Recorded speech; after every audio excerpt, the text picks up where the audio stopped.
Hello friends, we are back. We're back to this. It's been a lovely Minecraft stream and now it is Elden Ring's time. Yes, so we're back to hopefully complete the bow only final couple of bosses. Bow only plus Latenna the summon, but Albinauric Bow ends today, hopefully. So I only say hopefully because we managed to get a decent strategy pulled together last time. I've also rearranged some stuff about the interface here, so yeah, I'm going to be over here on the right-hand side. I might also shrink myself down ever so slightly, if that works for everybody. Just like, maybe just a touch smaller, if I can get it all to shrink a little bit. Oh, hang on. Let's do this. And then maybe put myself like there. That seem good for everybody? You can still read that. Obviously the Elden Ring text is behind it, but I just wanted it to not obscure bits of the interface that have useful information, like the stats of my character and things. I only got 6 minutes into my video. It's fine, it's fine. Oh, I'm in the DLC with the wrong character. Bear with me. I have been playing a bit more of the DLC. I beat one of the major bosses. So, yeah, I was playing a little bit more of that last night. Managed to beat the DLC yesterday. It was so hard and so cool. Excellent. What? Hello? Unable to start in online mode. Huh. Okay, never seen that before. Let's restart the game just in case, because I think it realized I quit out too fast or something. Sorry, bear with me. Elden Ring will be back shortly. Jessica Albinauric will have her time. But yeah, I've not done anything inappropriate with my Elden Ring account. There's a new bug in the game since the DLC dropped. Is that the case? Alright. Cloud sync, try now.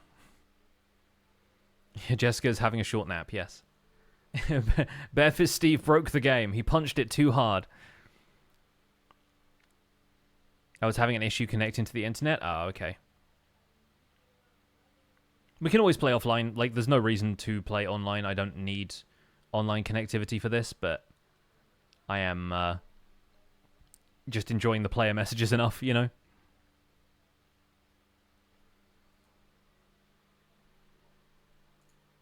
Alright, the game should be back in a second. It is at least loading, which is nice.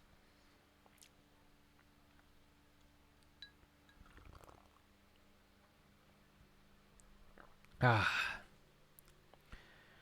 need to relax. I need to, like, ease into this. Okay, game should be coming back now.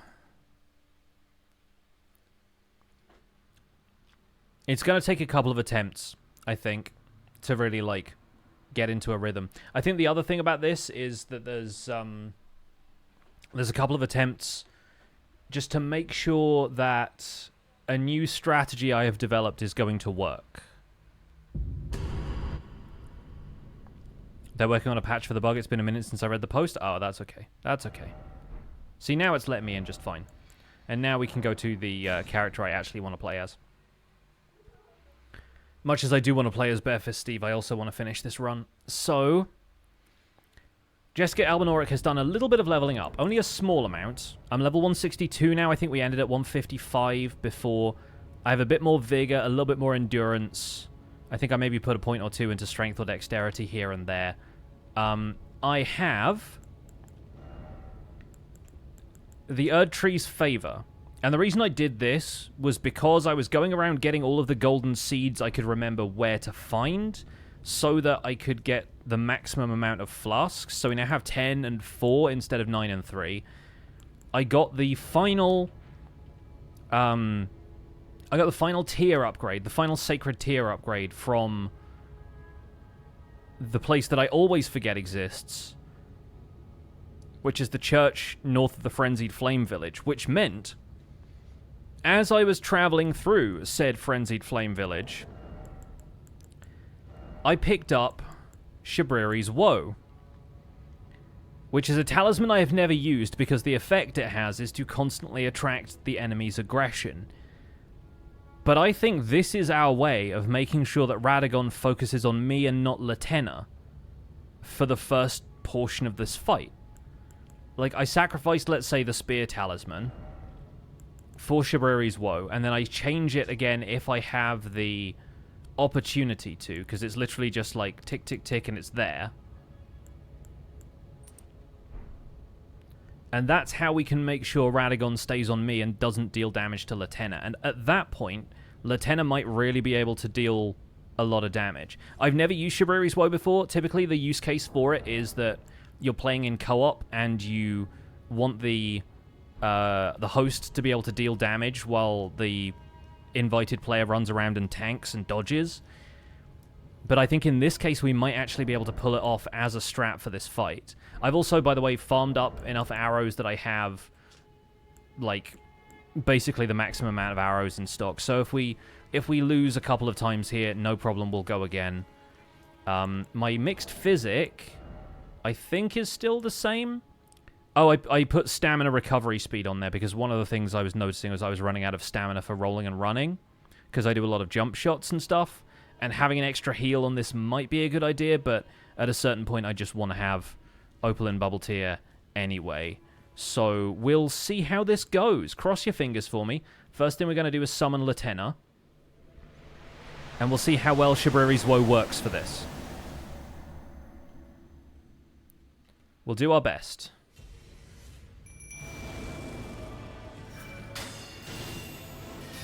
Okay, apparently it doesn't work as well as I had hoped.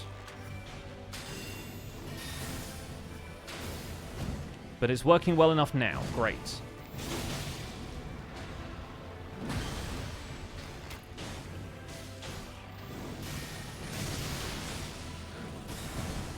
Good. Okay, forgot about the follow-up. No worries, though.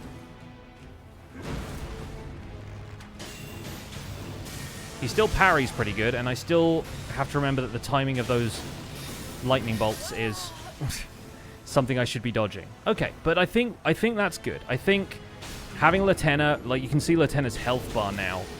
Like, she was getting taken down to, like, half health before I could really get Radagon's aggro before that, so I think that might work out better for us. Ginger's crossing fingers while eating shepherd's pie. Enjoy your shepherd's pie, Ginger. The other thing we could still do is we could still use a rune arc, but I'm saving those for when we transition to Elden Beast, because I honestly think if Latenna goes down early in this part of the fight, we're just going to have to reset, because I don't really think I can take on Radagon without some damage happening from another source.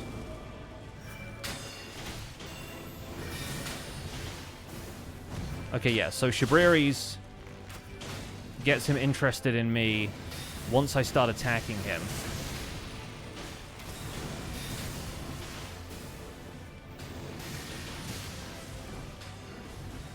But still not enough to get him completely aggroed on me. That's so interesting.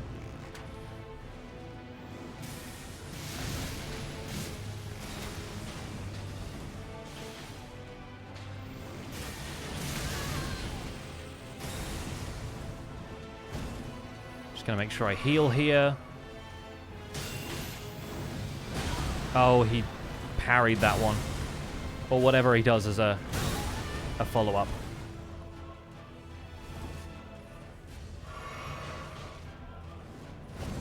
I'm gonna heal here as well. So we're not doing great for health flasks, but as long as Latenna continues to be able to hit him, that's the important thing.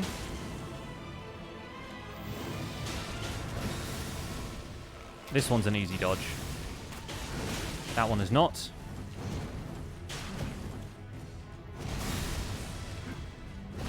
Okay, that one's easy, though.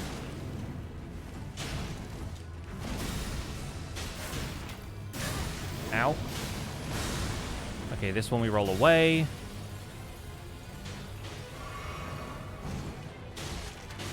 Nice. Pretty soon we're getting the big mace smashy attack.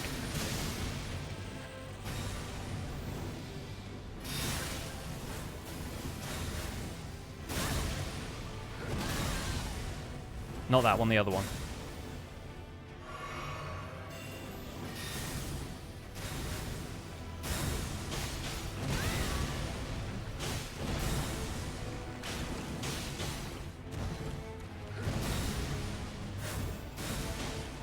This one. Okay.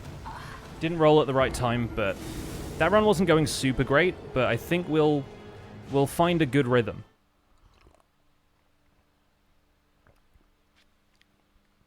Just looked up shepherd's pie. You never heard of a shepherd's pie? Shepherd's pie is good. Not sure I'd have it in this weather, but it is good. Really appreciate the new video on the mace. Hey, I'm glad you enjoyed it. Speaking of maces, we are fighting a guy with a pretty intense hammer on this stream.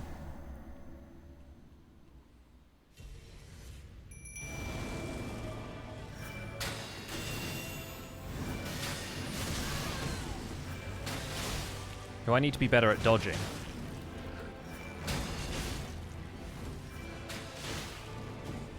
He's very confused by how many damage sources there are right now.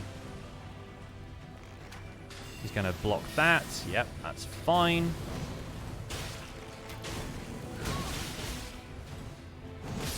Yeah, okay, fair.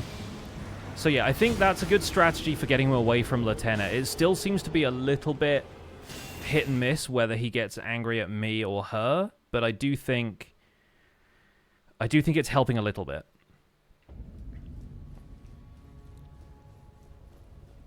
It's quite a bit cooler there. I'm glad that you're having slightly cooler weather because it's stuffy here. At least it means you get to enjoy your shepherd's pie.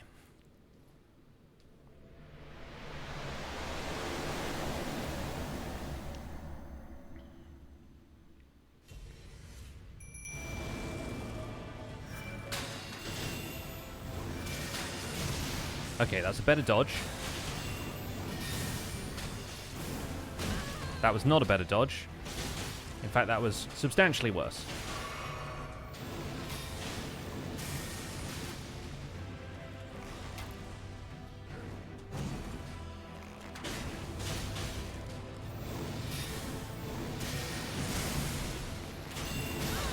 Also got to remember to get out of the way of that. But I think that one did save me from the counter, which is nice. And honestly, I've got to remember that Latenna is really the damage dealer in this fight. I'm basically a support player right now. The supporting I'm doing is keeping Radagon away from Latenna.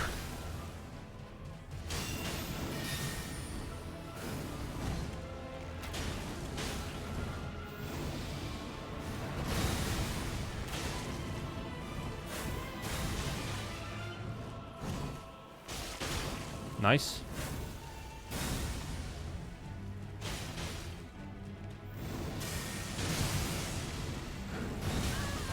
Rolled into it again.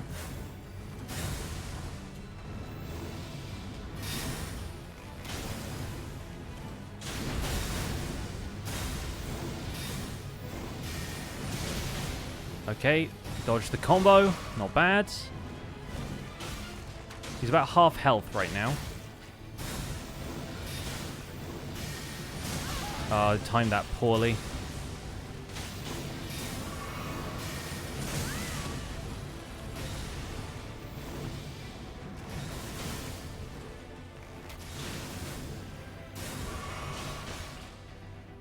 Sooner or later we're going to get the big smash.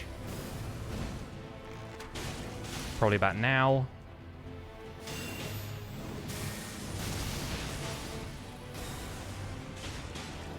Yeah, here we go.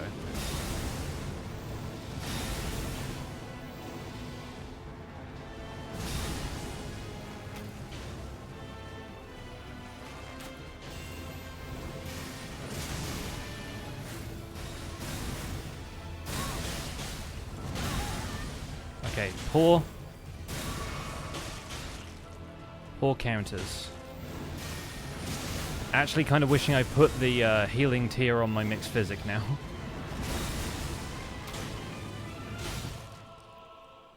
Because I could just use half a health bar at the moment.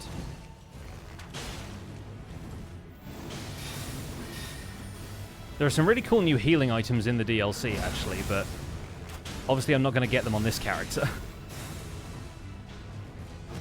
Especially since getting into the DLC apparently requires beating both Mohg and Radahn, so I don't know if Radahn's requirement was really that clear to me at first, but I know you had to beat Mohg.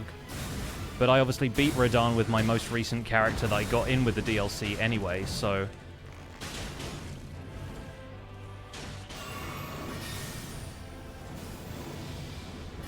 Okay, this is where he dies, which is great. I'm going to pop this and probably use the Rune Arc as well. I don't know how easy this fight is going to be, but we got through phase 1. And of course, we've got to remember we can use Torrent in this fight, so we'll let Latenna do her damage. She's probably going to get absolutely totaled by this attack. But fortunately, the Elden Beast is not looking too great either.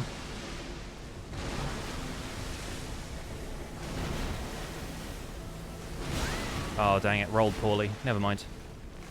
Let's have another rain of arrows.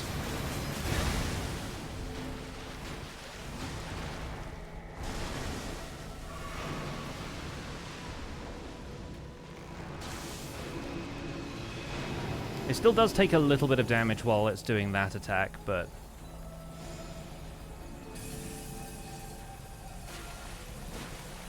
Alright, where's it come up? Pretty close by. And now we run around behind as it does this, because Holy Fire is not very kind to me. And now I need to make sure I have enough FP for this. It's probably far enough away that... Oh, no.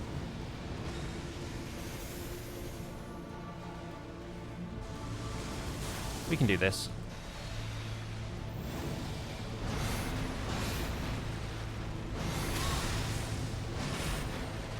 That one's probably easier to roll forwards through rather than back.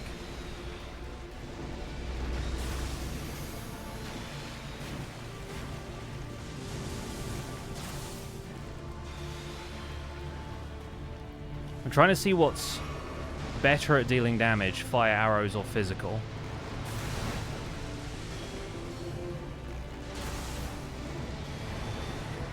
Alright, and this is where I get on Torrent because maneuverability is a factor.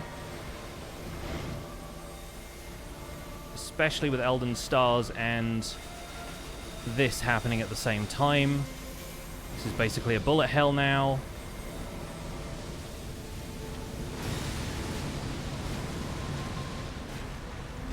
Okay, not bad.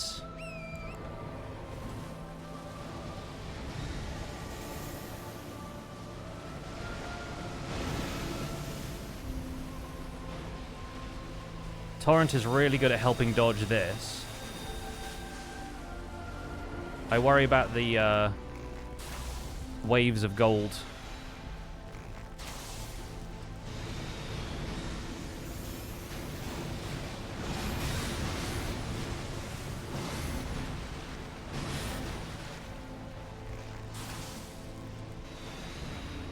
Okay, here we go.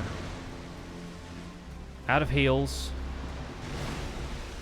That's not even an attack that's going to hit me. This one I'm getting on Torrent for because this one requires jumping 3 rings. Which is dead easy with Torrent.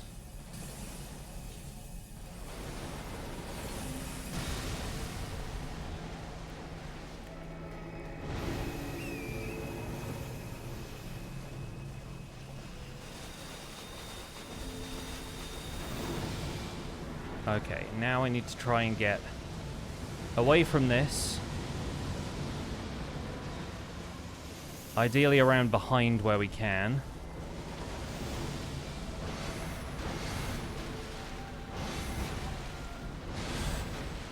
And another rain of arrows.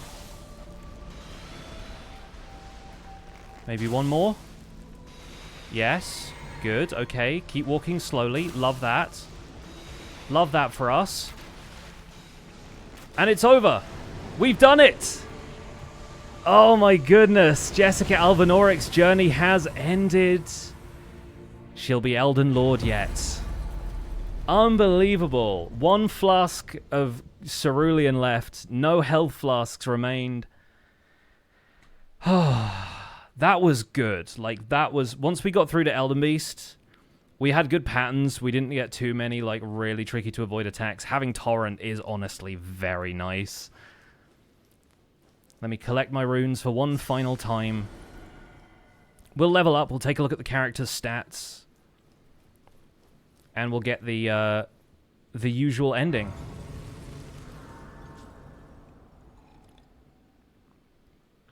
Ladies and gentlemen, bow only, give or take Latena. That was not bad. Alright, let's put an extra couple of points into Vigor, I guess. We want to be super healthy now. And we did not get any additional ending conditions for this one. So let us touch Fractured Marika and mend the Elden Ring.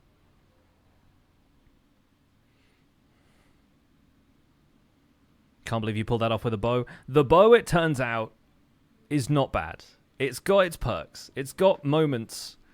And to be honest, I'm missing having ranged attacks so much with the character I'm playing in the DLC, who's a melee only and very close range fighter.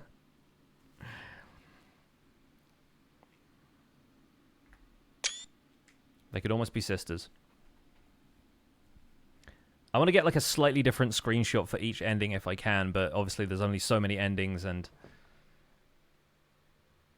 so many different ways this can go.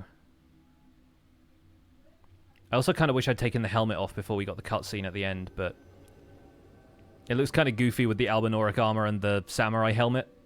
But that's kind of a nod to our conditions for this one, which was really like, we got to where we needed to be with the Albinauric Bow farm, just using the starter gear for the samurai character. For someone who's not well versed in Elden Ring, how many weapons are there? How many have I done? I've just completed the 3rd playthrough of this challenge, and there are 308 weapons in the base game and 100 extra in the DLC. So my usual spiel about this is that if I did a playthrough a week, it would take me 8 years to do this. So we're probably not going to ever finish the game with every weapon. But I am going to try combining playthroughs a bit later for like weapons that are next to each other and compatible.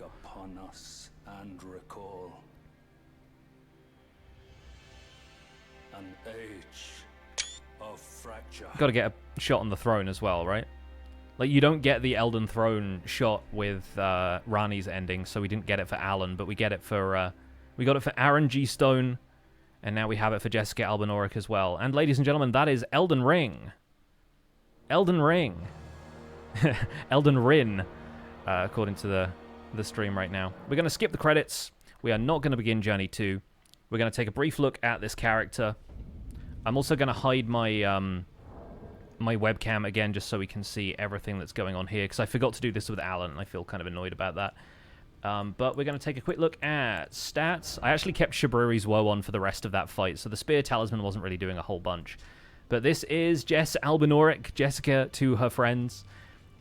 We really min-maxed in terms of strength, dex, and vigor, but having endurance and a little extra FP really helps for that. That ability. And obviously we have a little extra in all the stats because of Godrick's Great Rune, which I'm glad seems to have made the difference in that final fight, so it was definitely a rune arc well spent. Possibly the best rune arc I have spent. But then, yeah, in terms of the stats, we can also swap the screen here so you can see all of the equipment. We started with the Golden Seed as a samurai, a young samurai, and now we continue this ridiculous challenge by leaving Jessica Albinauric behind and starting a fresh character. I'm excited for this one, because this one is going to be another one of those runs where we start with a weapon that can be accessed easily, but in a way that I genuinely haven't done a whole lot of before. And that's in progression skips. Like, we're actually going to do a sequence break in this. So this is kind of curious. But welcome to our next character. He is a bandit. His name is Albie Spellin.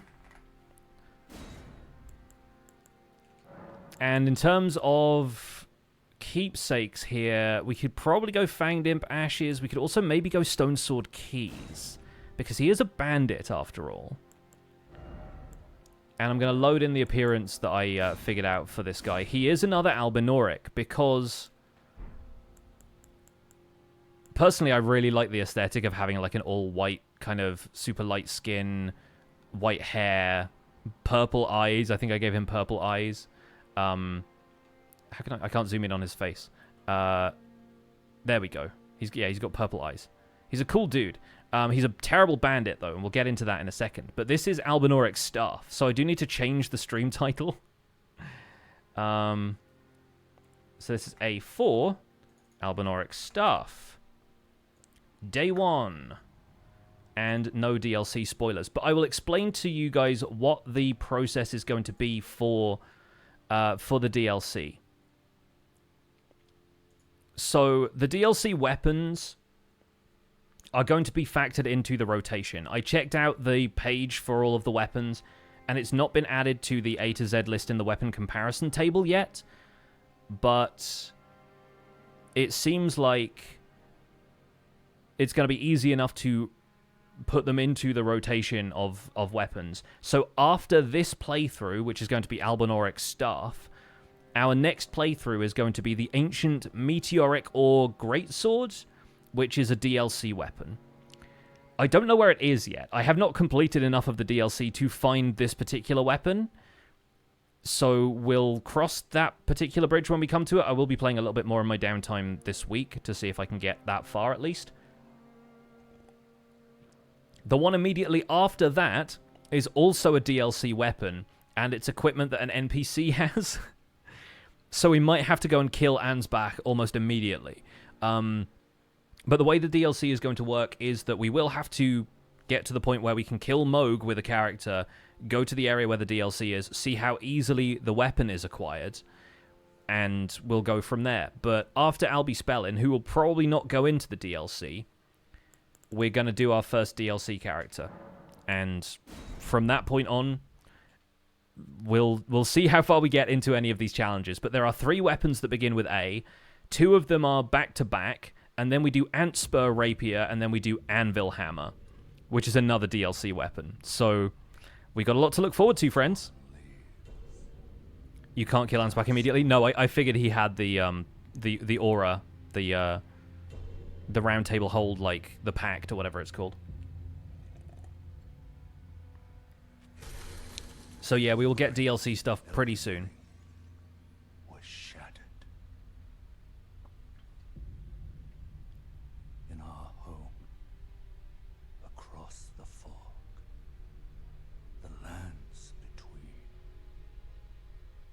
These names are 10 out of 10.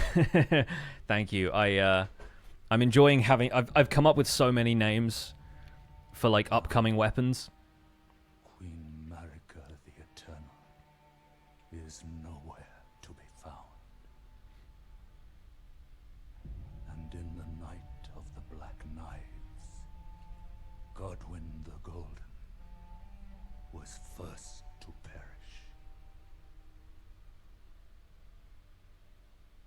Soon, Marika's offspring, demigods all,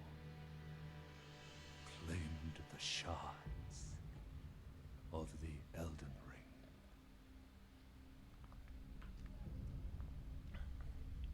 There they are. Taint of their Gotta look for that lad in the DLC, apparently.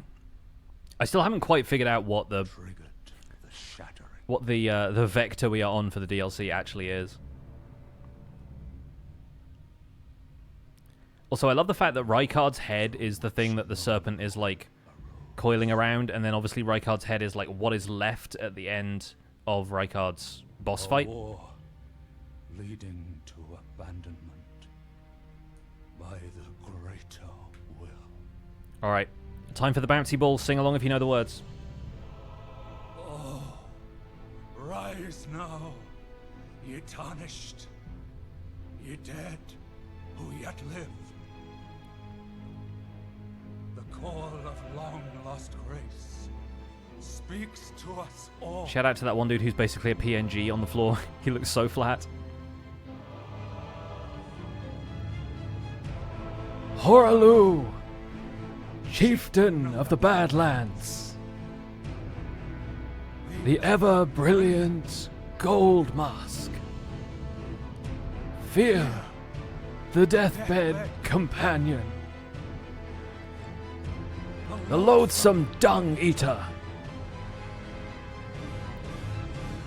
And Sir Gideon Ofnir, the all-knowing.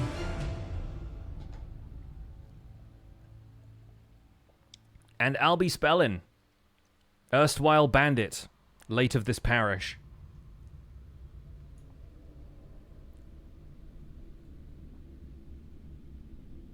And one other, whom grace would again bless. Oh, he's got those cool bandit raps. We love that. A tarnished of no renown. No renown whatsoever on this lad. Cross the fog.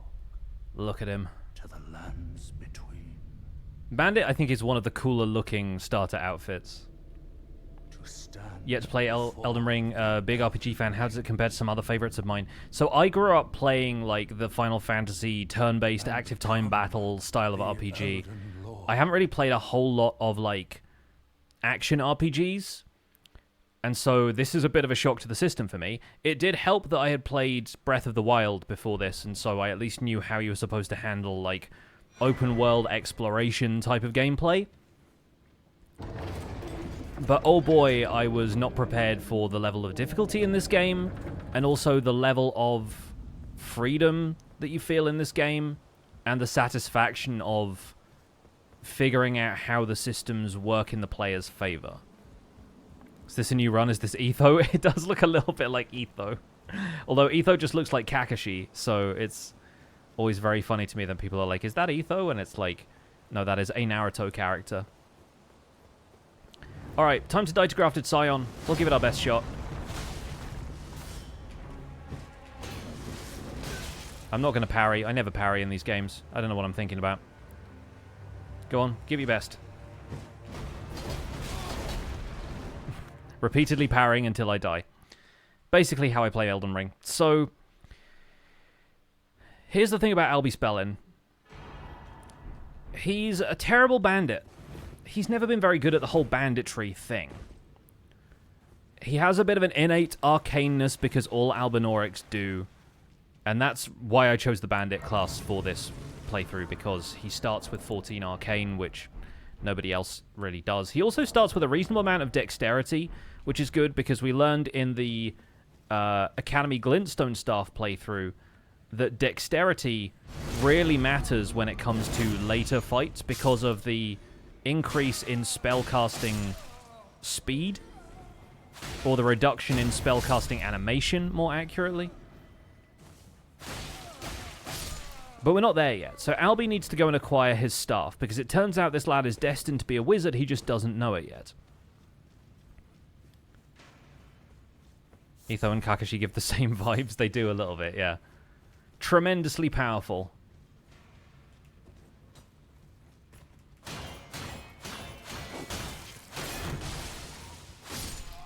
That's right.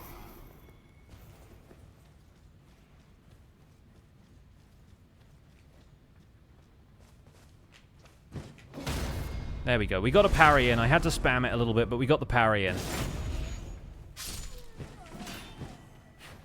I'm terrible at parrying. I'm so bad at parrying. The buckler parry skill even has like a slightly bigger window that allows you to do the move, but I'm just awful at it, man. I'm just really bad.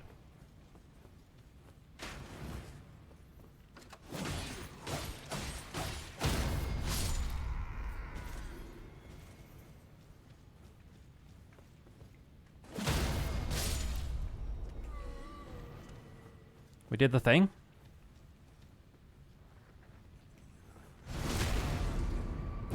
The other thing, we start with a dagger, and the dagger is really good at crits.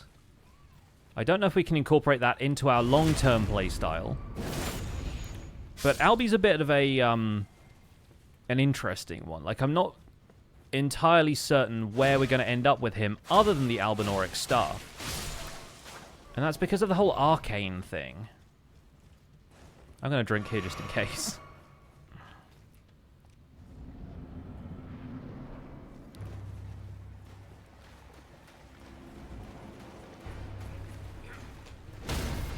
There we go. I'm bad at parrying, though.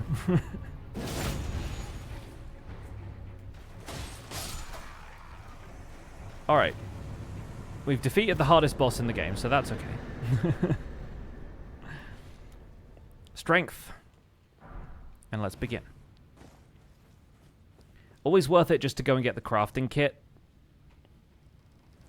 Because I can never be bothered gathering, like, miscellaneous odds and ends of runes from out there when I could be going through the tutorial and getting them handed to me. Plus, you get a boss fight out of that. So that's nice. Watch some crowd control Elden Ring playthroughs, and the auto parry redemption is a huge favor to the streamer. I've never seen too much of the Elden Ring crowd control stuff, but I've never seen somebody auto parry. I've mostly seen people getting Melania spawned in on them for like $100 or whatever. Or like a Grafted Scion just drops in out of nowhere. Matthew Parry is definitely, yeah, going to be another fun one to try at some stage. I'm actually really looking forward to the Golden Halberd playthrough, because we have to come out of here and immediately fight the Tree Sentinel. Of course you have. And for without you are like me. Are you familiar? You may also that. It will lead, even if it graces the castle, the home. It's time to castle. If you. All right, cool. Off we go then. Albie Spellin is going to church, very briefly.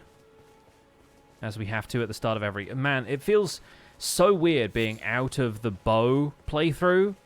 Like, I honestly felt like we were going to be there forever at one point. Crowd control is usually just sanctioned streamer bullying. This is true. Golden Halberd character, Gordon Albert. We'll do something along those lines, I'm sure. We'll figure it out.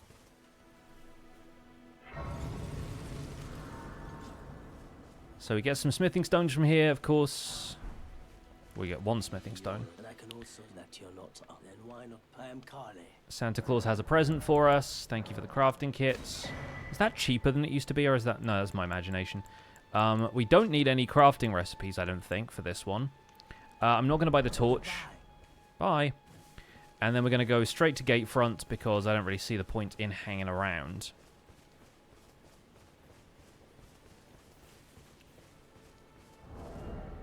The cool thing is, the knife I have on me causes blood loss buildup. And I think you know where we're going with that. Oh, hello, you've seen me.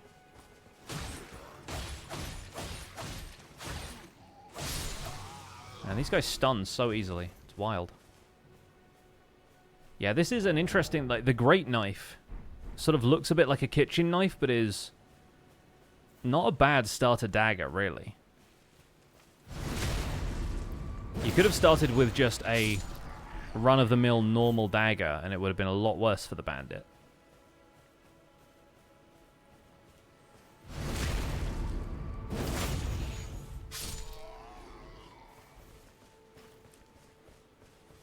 It's also incredibly strange not being able to immediately mount the horse at the start of every playthrough, so... Am I short now? I am short, yes. I am short and incredibly pale. This is my new character. Kitchen knives can be pretty sharp. They can, yeah. It's mostly the handle. It's like wooden handle with the two, like... fastenings in it. I'm sure there's a technical term for those, I just don't know what it is. Have you heard of they serve but you? I can play the role turning to aid you. You need to the foot of... Yes, please. Summon me. I bequeath to you this ring. Thanks for the ring. It will torrent. Treat him with... Shall I let my... Do I have enough runes to level up? Not quite. Okay, fair enough. Bye, Mel. See you later. Just gonna sneak down here. Stab this guy.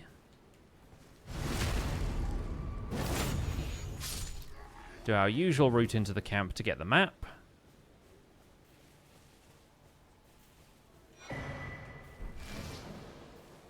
And we'll probably go to the cellar to get the wet blade.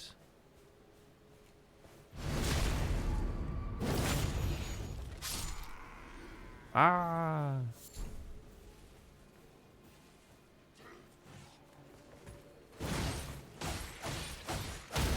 Like how the wolf is just kind of watching this happen. Like, hello? Nice. Nice and easy, nice and easy. These guys are just over here to investigate the fact that a wolf has died. Gentlemen, a wolf was slain here tonight. Oh, no, they've seen me. Okay, fair. That's fair. I do stand out. Got very, very pale white hair. You first, then. Oh, the bats have seen me. Not the bats!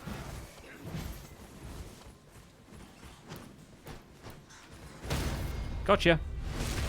I'm bad at parrying, though. No! The bat ate me! And thus, Albie Spellin died. A tragic death. Knife Boy just outspeeds anyone, pretty much. As long as you've got the stamina to, yes. He lives by the pickaxe, he dies by the pickaxe. I know what I should have done. I should have gone into my pouch and unequipped that and equipped this. And then I could have just run away. I do kind of want the wet blade, though. I don't know what we're going to do as far as, like, infusions and stuff. But obviously Arcane and Bleed go together quite well, so we could always put together a Bleed weapon a little bit later. Put Bloody Slash on something, maybe. You know. The usual Elden Ring decisions. Alright, is this fella gonna attack me? Probably is, right?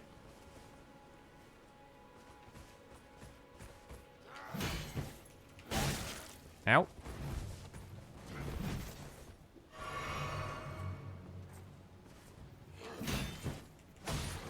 How do you parry in this game? Asking you, specifically, the wolf. Turns out you don't.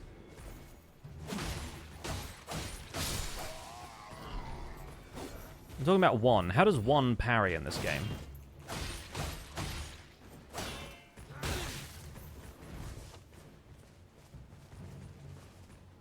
Teach me the art of parrying, sir.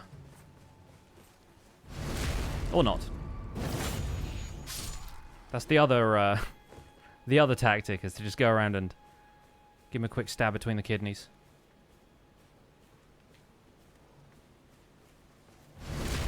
No, no, no, stay where you were. Stay where you were.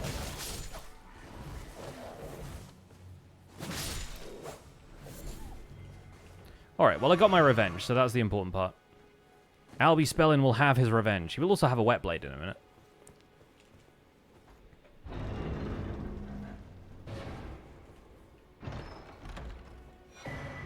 This blade is wet. Take it back and get me another. So, from here, where do we want to go? I think back to Gatefront. We'll go up to Stormhill.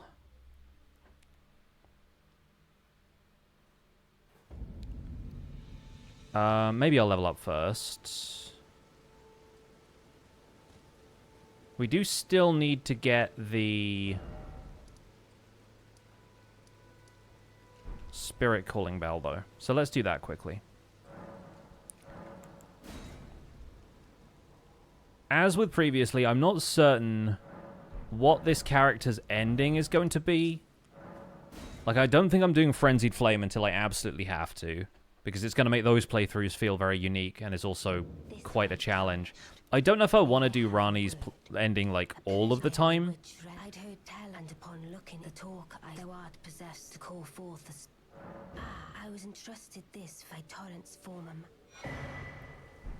'Tis a bell of summon them, the spirits will now it is that. Alright, cool. Forgive, I doubt we how long will it be for the time? And then she became stars. And Kale woke up again. Can talk to Melna here if we want to, but I won't bother. Let's put a point into intelligence. We're going to need that. Albie Spellin decided that he needed a point in intelligence. Because he is thick as two short planks currently. I think we're going to go to... I found a quick way of getting to the gold-pickled fowlfoot that is down on the beach down here. It turns out you can just jump off a cliff to get to it, instead of having to go all the way down there, past the giant, all of that nonsense. So I'm going to jump off a cliff. It would be really funny if you can bait the tree sentinel into following you, but I don't think you can. And honestly, he probably wouldn't take that much full damage because he's a absolute Chad. But instead, what we can do is come off of here, do a quick jump in midair, you hit the spirit spring on the way down, you land on the beach. You pick this up, and you hit the spirit spring to return.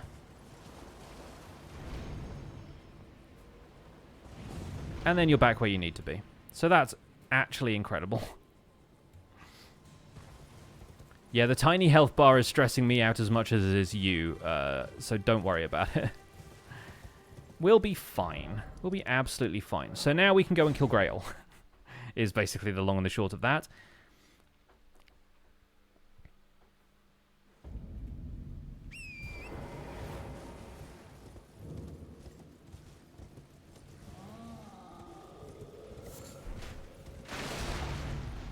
I did stop for the lump of flesh, but fortunately it did not cost me.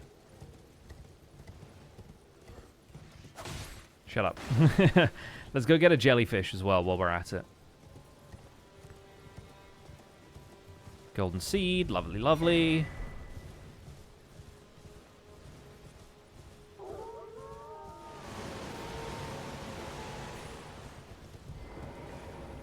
One of the wolves is about to jump off over the cliff. Oh, Martin's here. Hello, friend. How you doing? Hope you're having a good one. How was stream? We're playing some Elden Ring. This is a ridiculous challenge I set myself a little while ago. Hey, look at all those dancing Martins. Thank you so much, Martin, for the raid. So, if you haven't seen this before, welcome in, folks. This is Elden Ring. Normally, I'm a Minecraft guy, but I stream a bit of a variety of stuff on occasion. And, of course, Elden Ring DLC just came out, so the hype is real. I've been playing a bit of that between streams, but the stream goal is to play through the game with every weapon in alphabetical order. So we start a fresh character, we acquire the weapon as quickly as possible, and we try and beat the game with it. We have just started playthrough number 4. Earlier today, earlier on this stream, I beat the game just using a bow. So I'm quite confident in my abilities now, and we're going to try and acquire a staff from a late game area really, really early. So stick around if you want to see some of that. If you got a raid and run, I completely understand. This lady's going to tell me about a spider. Don't worry about it. She's going to teach me to sit sideways, and she's going to give me a jellyfish, and that's all she needs to do. The voice acting in this game is incredible and deserves to not be skipped, but I have heard it probably like 10 or 15 times now, so... Exactly why have I decided to torture myself in this way? Because I really like this game. That's really all there is to it. I think this game is incredible, and I found myself getting into a rut with this game where I wanted to play it again, but I wanted to play it again in exactly the same way, which is sort of what I'm doing with my character in the DLC.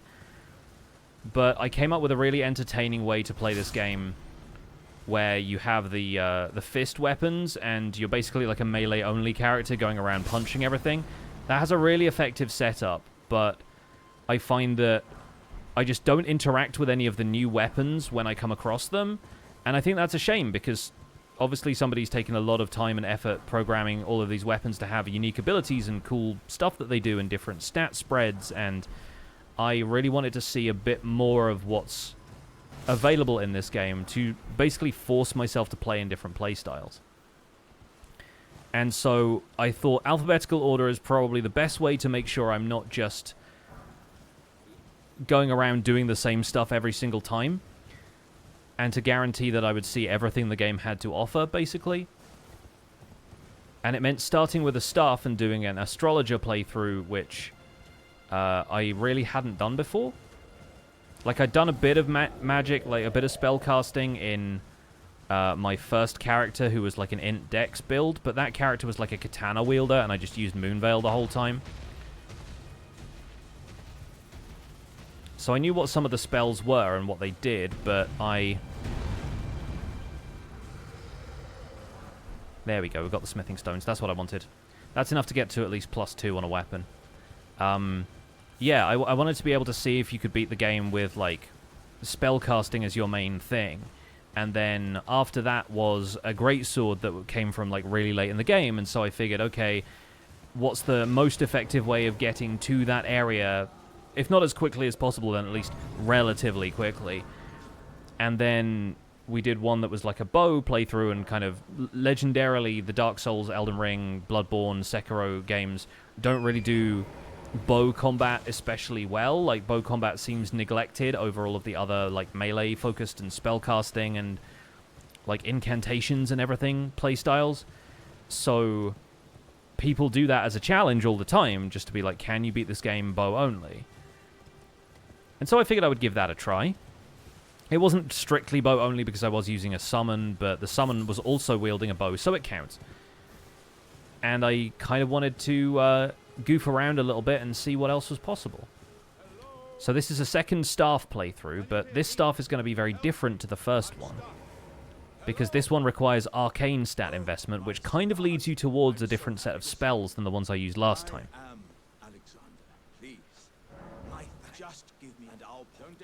Gonna give this man a good smack from the rear. Here we go.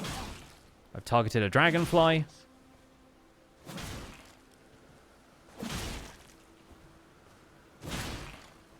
It takes so many hits with the dagger to do this. There we go. Luckily, he's very well trained. Well, Thank you for the flesh. once again, I am beyond need upon this. I'd heard whispers of some. Doesn't the note? Alright, cool. So now we met Alexander. That's fine. That's all taken care of.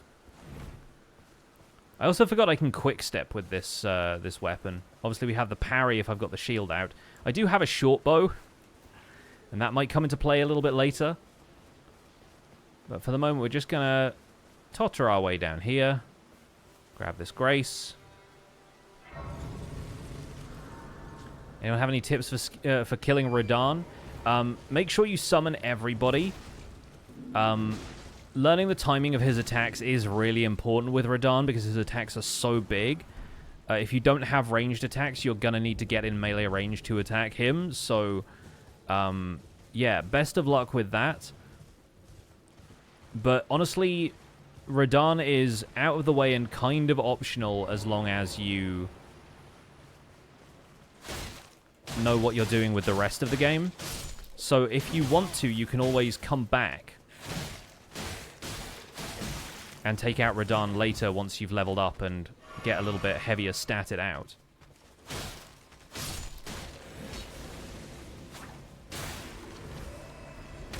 I didn't forget to double tap that skeleton, but I didn't really have the option to for a second. Alright, you're a little easier because you don't have a shield.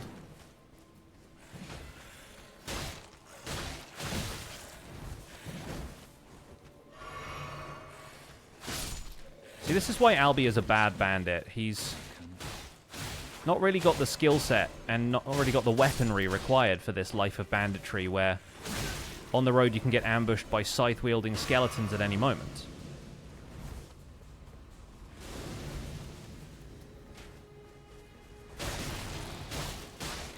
When this skeleton's gear looks like an upgrade to the gear I already have, that's a sign that a lifestyle change is needed.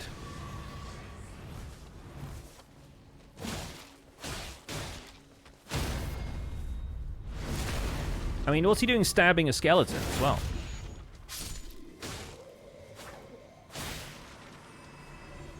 Let's go talk to D. I'm known as D. Heed my warning. The village here has been touched by death. M. Night Shyamalan's The Village here. Alright, we're going to go kill the Mariner, because I love to kill the Mariner. Who should you go for after Renala? So, explore Liurnia a bunch. Do the Everjails where you can find them. You'll find them on the map. They're like the disc-shaped kind of things. Like, anything that looks like this, go after that. Try all of the catacombs and stuff, the Erdtree avatars. If you want to, head all the way north into the ravine north of Liurnia. Climb the cliff there, and you'll be headed towards the Altus Plateau. There's a couple of cool boss fights on the way to that, and then Altus has a few extra bosses that you can take on that are probably a decent, like, a decently close level to a fight like Radagon. Is Melania in this game? No, Melania is, but Melania is not.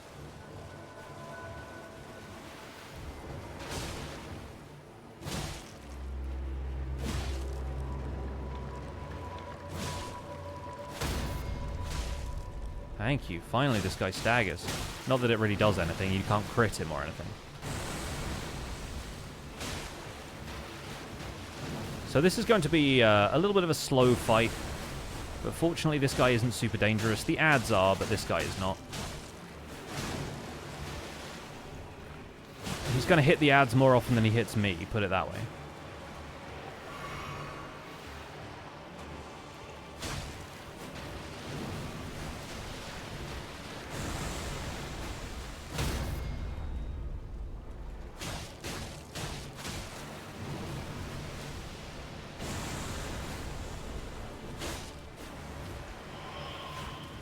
Okay, now he's gone away. He's probably over there. I don't like fighting in this area of the village because there's less escape routes. Fewer escape routes, I should say. I kind of want to wait for him to do the big splashy attack so that he gets rid of some of the ads for me, but...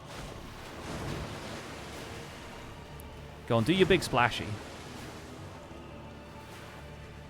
He's kind of stuck where he is right now as well, so this is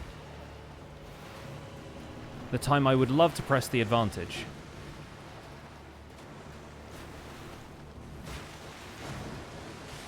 There you go. Soften him up for me.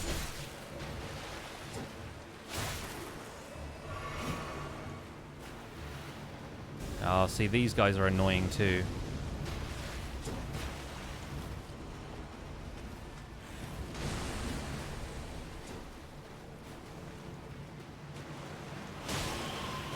Okay, cool. He's gone. I'm going to... Where did he end up?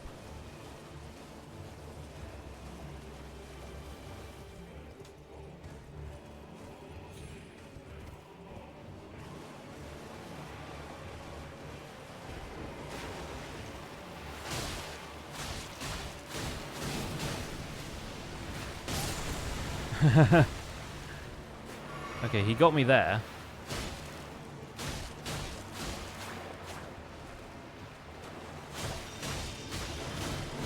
This is what I'm talking about. There you go. Absolutely clears the arena.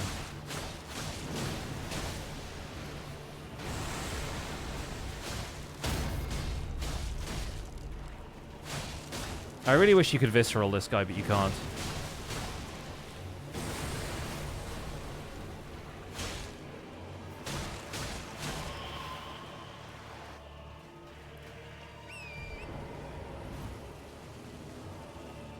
Where is he? Where is he? Where is he? Is he straight up gone? Also, I hate the fact that it's raining. Specifically, my frames hate the fact that it's raining.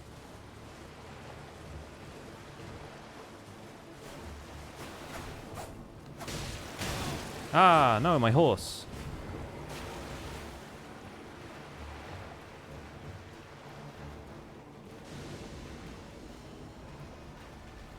Come on, big splashy.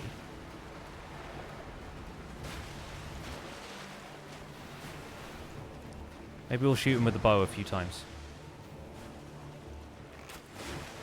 If I can hit with the bow. Once again, this guy not a great bandit. Does about as much damage as the dagger, to be honest with you. Okay, cool. He's gone. We can move. I hate that corner. That corner when I've got a bad weapon. Or at least a less damaging weapon. Definitely not my favorite. Okay, now he's just going to kill everything he just summoned. Love that for us.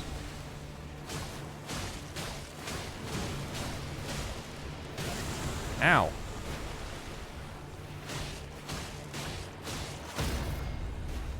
Oh, now this guy's found me. So I can't press the advantage.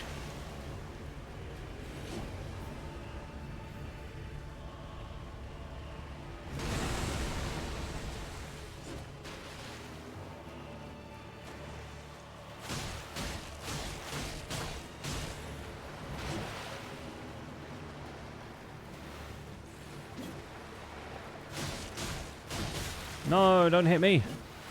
I've got so much to live for.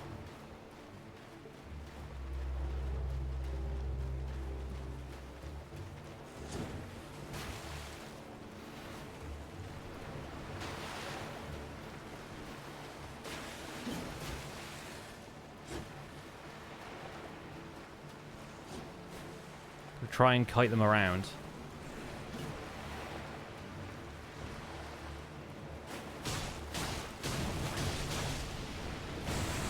Oh, almost got hit by that. But this should be the last of it.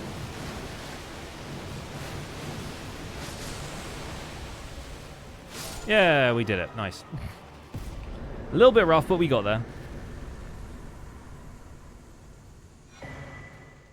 Nice to have a little extra runes and a red mark made on our map. If you're inclined, then I'll introduce. I have a matter of the beast. What say you?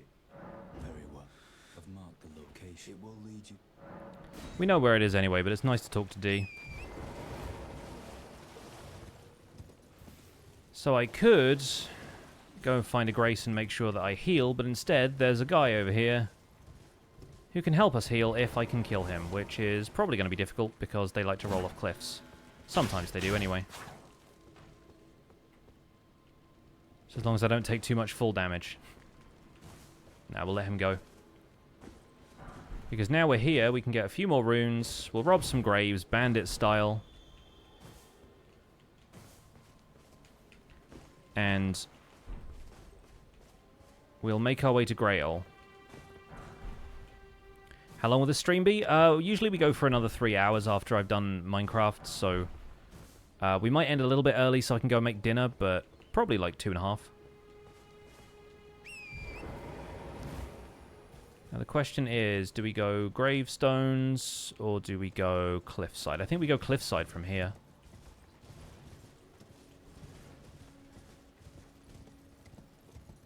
We can drop off this.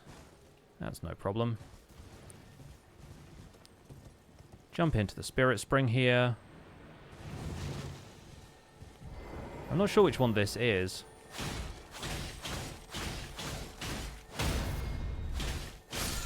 Yeah, get Staggered Beetle. Ooh, Sacred Blades.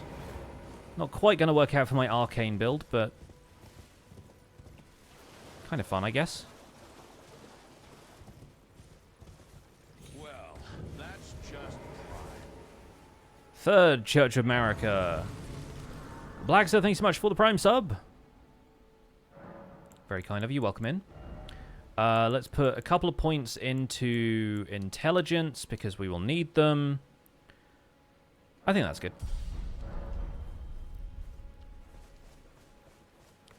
This is going to be an intelligence and arcane build, at least to begin with. We have the flask now, so at least I can have an extra heal if we need it. And they deal a little bit more. A little bit more healing. Alright, let's go to Caelid. We can get another golden seed from there, which means another flask, so I feel a little more secure.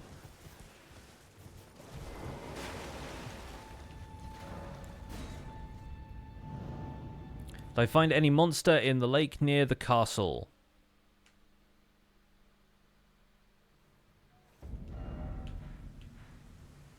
You mean this lake? I mean, not in this playthrough, but definitely on other playthroughs.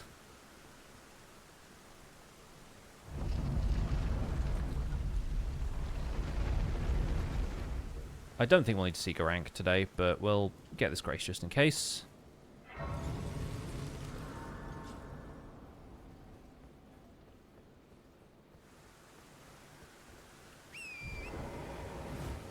Excuse me.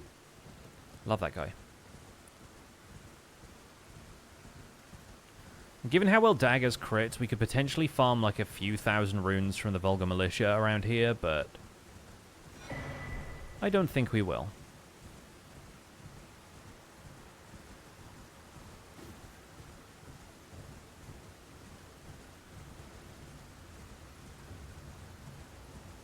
Oh, that's the other thing, though. Is, do we want to do Knights Cavalry as well? You know, I kind of think we do.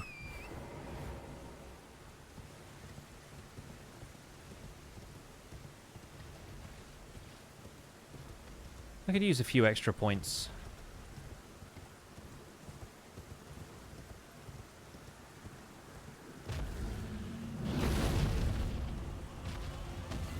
Ignore Greyoll. Greyoll is mad. Greyoll doing Greyoll things.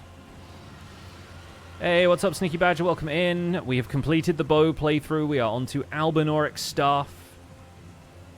Managed to beat Radagon and Elden Beast within, what, like 4 tries, I think? Really happy with that, actually. I expected it to take maybe the first hour of the stream. But here we are an hour in, and we're already well on the way to starting our next character.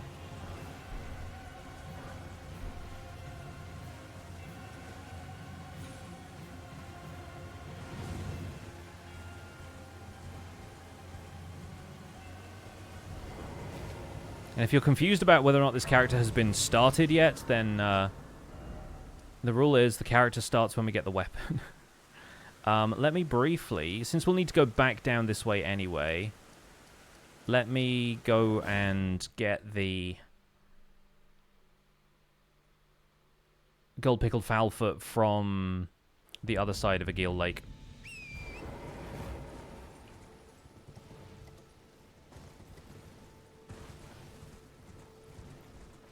Have you ever thought about playing The Long Dark? I have not. Is it a survival game? Something like that? Like, I think I know of the game, but I don't think I've seen much of it.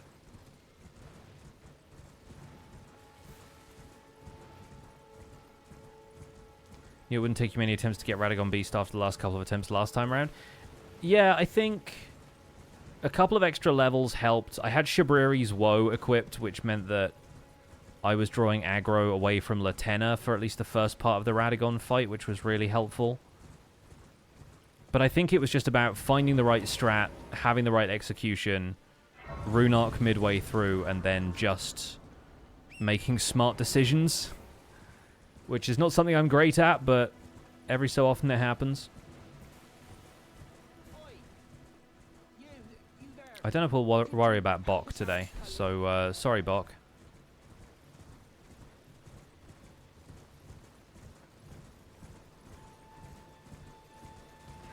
Determination. Open world survival adventure. Yeah, I think the problem with open world survival games, and I know this is an open world game as well, but it's less survival and more like action RPG, is that I've only really got time for a couple of them. If I could pick one aside from Minecraft, I might be playing Enshrouded, but I just don't have the time. Especially not right now when I'm supposed to be backlogging videos before we go away to the States. Since we're here, I will probably duck around this lot and go and get the Grace.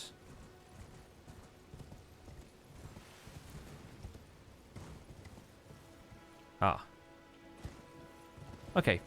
Fortunately, I survived that fall. I did not expect to, but we'll get the Grace over here. That way we have an easy way of getting back to Selen, because she is going to sell us some useful spells.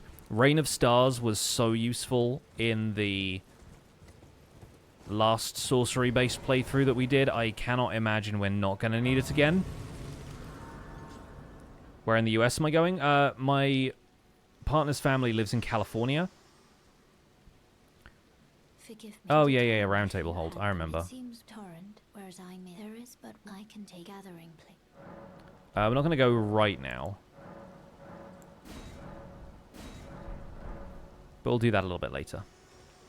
First, I've got a dragon to kill. I've got a date with destiny. And I've also got a horseman I want to unhorse. Now, this is going to be one of the other events in Albie Spellen's life that leads to him reconsidering the life of the bandit. That is a tangle with the Knight's Cavalry. Yes, my partner is from California originally. We met online, and I had already lived in California briefly for a year when I was younger, so we had that sort of in common.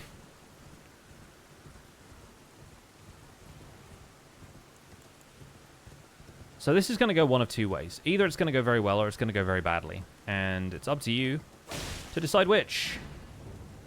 You being the Knight's Cavalry, not you, the audience.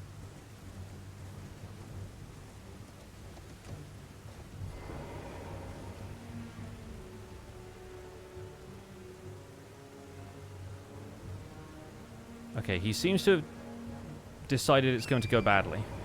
For me. For me specifically.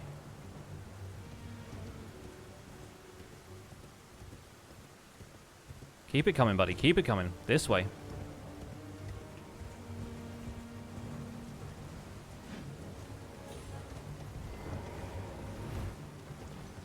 No! Oh, okay. There we go.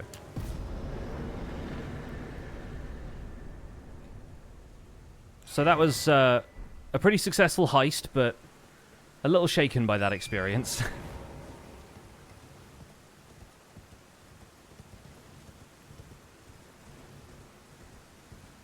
Was I living in California because of my job with Disney? No, this was when I was like 11.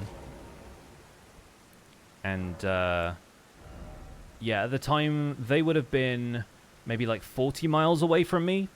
So it's incredibly unlikely that we ever met, but not entirely impossible. Which is kind of wild. We'll put a few extra points into this and that. I think 18 is a pretty good starting stat for intelligence. We'll probably need a bunch more anyway. Little extra dex, never hurt anyone, and of course some vigor. Although I might put some stuff into mind first. So let's go with that for our first big spend. And then the second big spend is, of course, the big dragon. It ain't FromSoft without cheese. So I've heard. And having only played Sekiro aside from Elden Ring, and Sekiro is like the least cheesy game, yeah,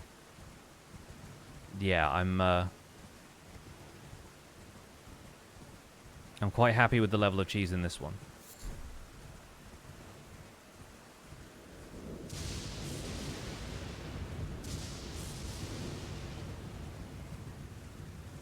Trying not to be baited by that glowing item there. That's the thing that allows you to summon other players. And it would take me very, very close to the Erdtree avatar, which I do not want to do.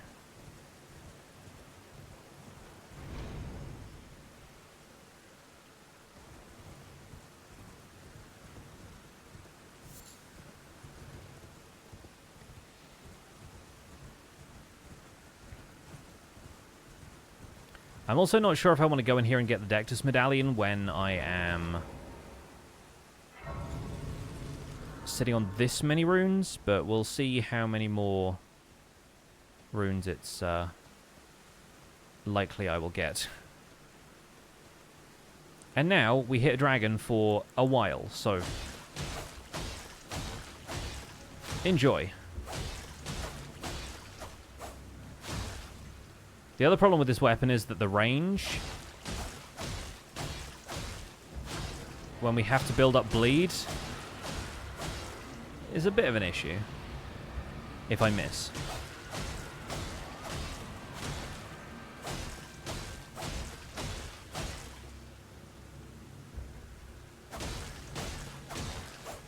Also, the Dragon's Roar actually debuffs you, so I'm doing so little damage right now, but the point of this is that every so often, bleed does a percentage of their health, so a massive chunk gets taken off.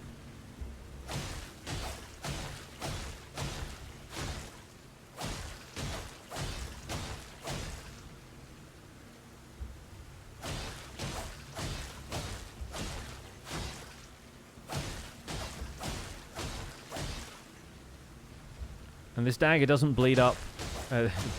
It doesn't build up bleed particularly quickly. But it does happen.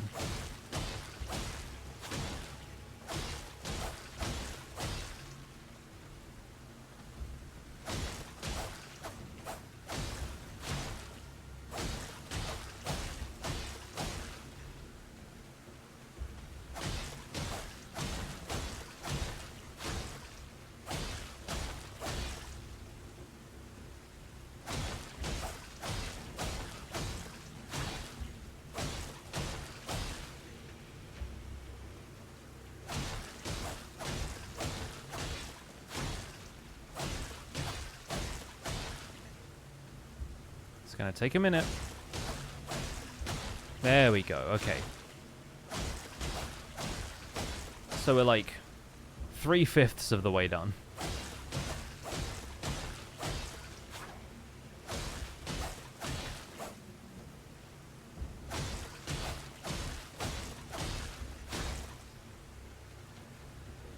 How long will I be in the States for? Like 2 weeks.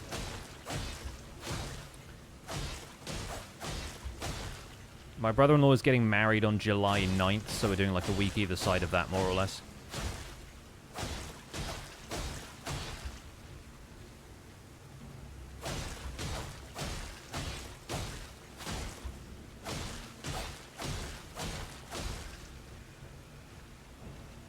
"200 years later," I know. It's about how long you'd expect this dragon to die anyway. There have been a couple of these attempts where, these playthroughs, where I've started with, like, taking out Greyoll, and instead of bleed dealing the final chunk of damage, my weapon dealt the final chunk of damage. I don't think that's going to be the case here.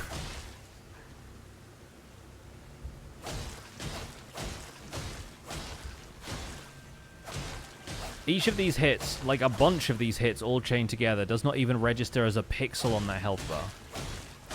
And the funny thing is, Greyoll isn't even technically a boss, because, like, do you see a boss bar? Or maybe it's not a boss when approached from this direction. But the health bar just lingers there like Greyoll is somehow a common enemy. We're about to get roared at again. Oh, nope, that's it. That was it. And just like that, 100,000 runes.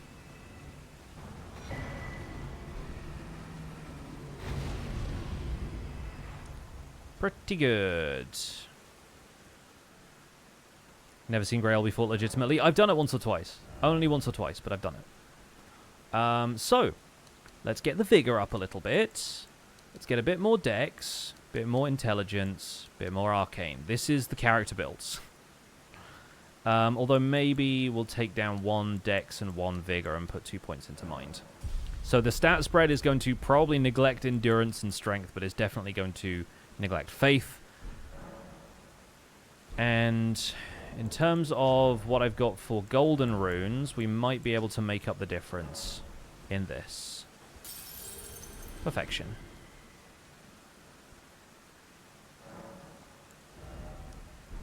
So yeah, 1 more golden rune. 1.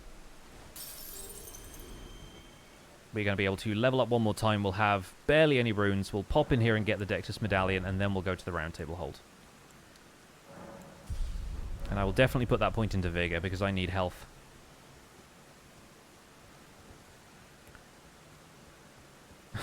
I love the brief, like...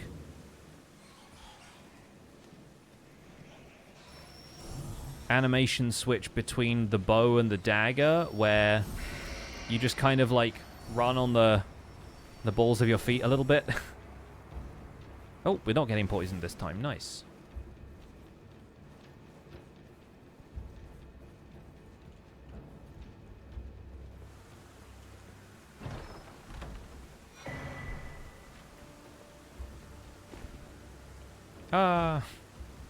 It's alright, we're fine. We can leave from here.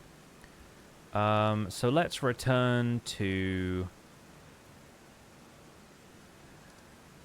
Stormhill Shack, because that's where we will start the next phase of our journey. Because at this point, This is sort of the story of Albie Spellin.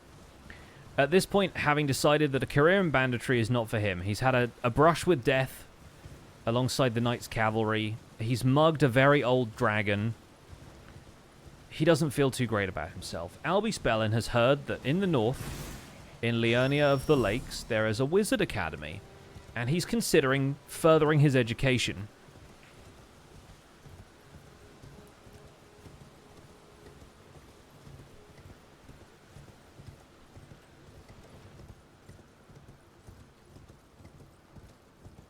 We'll grab this just because it's there. Yeah, Albie decides that he needs re-education, and he's going to have to seize that for himself. Unfortunately, Raya Lucaria will not be the most hospitable place for Albie. He'll have a wizard time at wizard school. I mean, that's certainly the aim. He is going to have to return to wizard school a little bit later, but first, wizard school has a surprise waiting for him.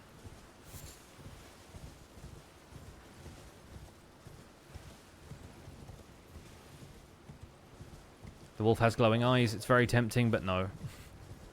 The dagger's probably doing a little bit more damage now, though.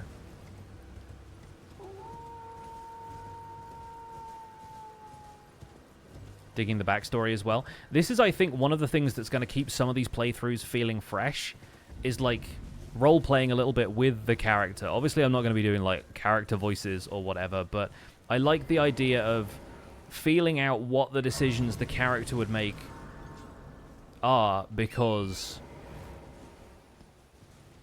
of certain, like, stat choices and things like that. You do this all the time in D&D, where it's like, I'm going to take a point in strength because I've been working out, you know? You have moments like that, right? So Albie encounters Topes, the blunt stone. Gives him some of his ill-gotten gains. Goes to study sorcery and realizes it's a fairly expensive process. I'm afraid. Oh, right. I can tell you what I know about this place. You've seen that strong. That's the Academy of Raya Lucaria. Only its doors have been closed for quite some time now. After they declared they wouldn't interfere with the shattering, the Academy cast repelling seals on the east gate, as you might have guessed, making entry to the Academy impossible without a glintstone key. And so I'm stuck here. When they cast this... Alright, so recognizing a fellow outcast, Albie is off to Raya Lucaria to see if he can do something about this. No wizard pixel. Not with this character. We might do like an old man astrologer, do like a really typical like Merlin-style wizard build for the astrologer's stuff, which is going to be coming up towards the end of the A category. I think it's the only other staff that begins with A, but there are a few staves in this opening salvo of weaponry.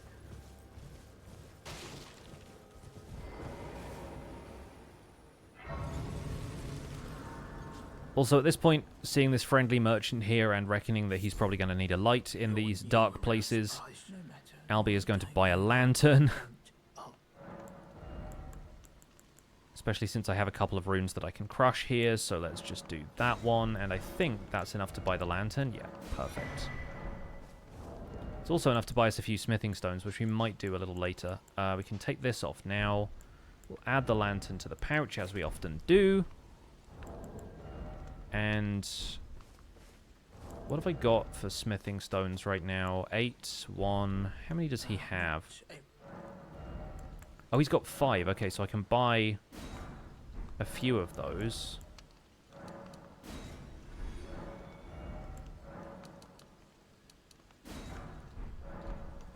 So now I have 12. Okay, perfect. That's enough for our first 3 levels.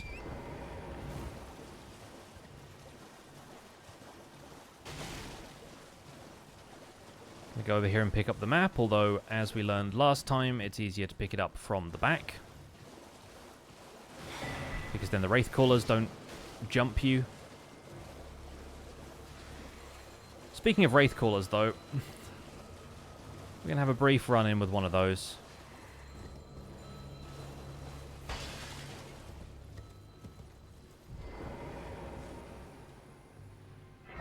Glad I'm not the only one who adds the lantern to the pouch. Yeah, I like to keep the item carousel, like the down arrow, for flasks.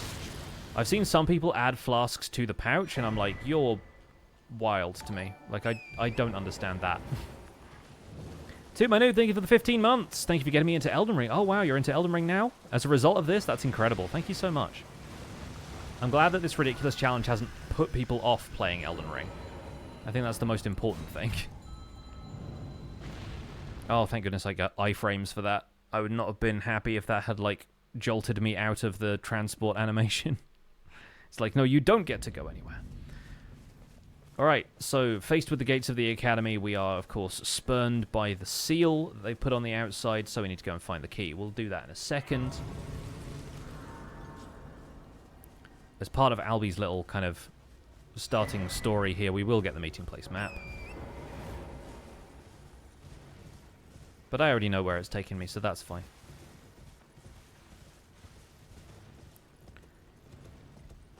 We'll hop on out of here. Dodge around there so we don't have to deal with the flame chariot, because I hate that guy. Roar. Roar. And we're away! Off into the woods. Now, we have not yet been to the Round Table Hold, so I'm not sure if Dialos is going to be here. Kind of funny if he was.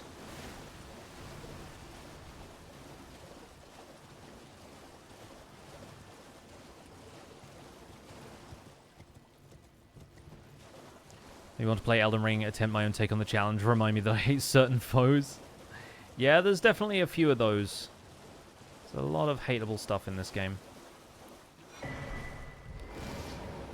Black Cloud, have you had a chance to check out any of the DLC yet? Because I'm having a time with some of it. It's a good time, though. Alright, from here, we need to head out to this little spot, which is where the dragon is that's guarding the key. Always keeping the Academy in our sights. And avoiding getting attacked by any death birds tonight. How many Remembrance bosses you beat in the DLC? Just the one so far. Just the one at Ballarat. But that was a fun fight. Like, it's hard, but it's fun. I only have, like, 3 or 4 levels of the scaling blessing thing as well, so I think it's a reasonably challenging setup right now. You plan on making a character for it soon? Nice. It's really cool being able to, like, start a whole new character for new content like this. And, like, really feel like you're playing that character's story. Oh, I'm not going to be happy about this part.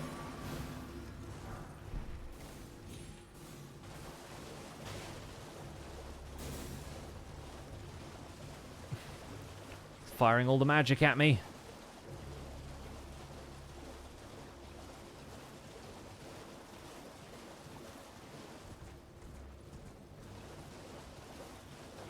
Recreating Strength, Faith, Arcane build. That sounds like a solid way to get into some dragon magic. The ability to enjoy the landscape without worrying about the baddies trying to kill you.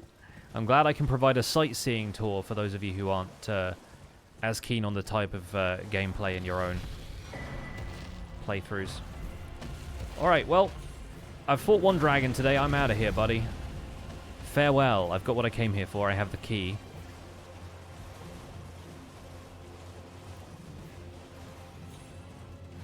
I'm going to rest at this grace, reset the aggro of anything that's still mad at me.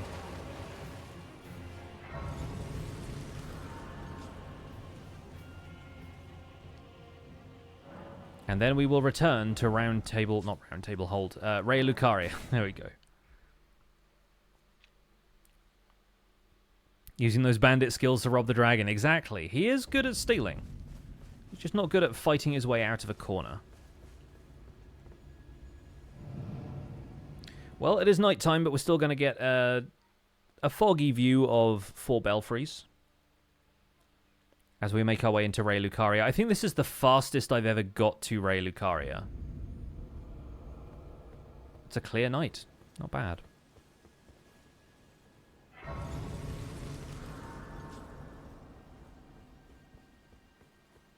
Obviously, we went and fought Greyoll, did all of the setup stuff first, but that was mainly so that I felt like capable of getting my foot in the door here, because the two mages guarding the main entrance are actually kind of tanky. We're going to be doing a lot of just running through this area, opening doors, touching Grace, probably getting killed. It's fine, I have like 70 runes. But this is why short bows aren't the best option.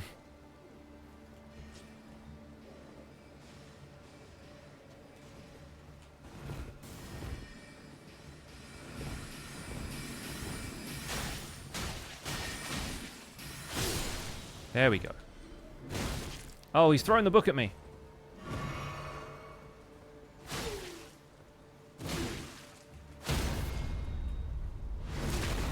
Alright, the crit is real, though. Oh, some sorcerer manchettes.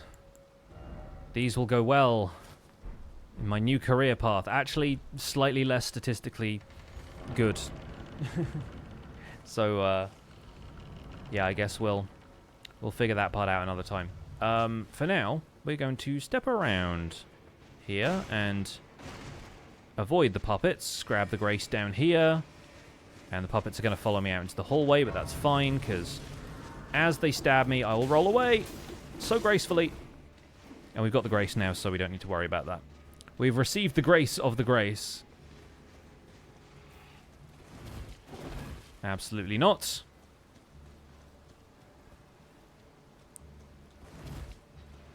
That's a no from me, dog.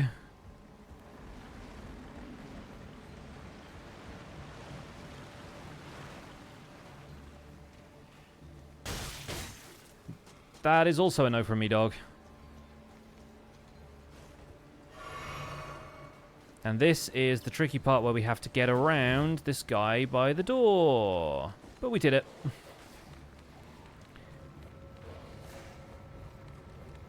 Cool water wheel, Albie thinks. The world is my oyster.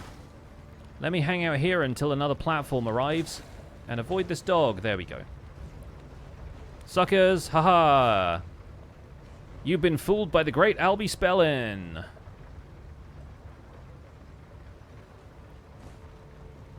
But since we are here, Albie is going to be very curious about what's on the other side of this water wheel and finds himself in a bit of a predicament.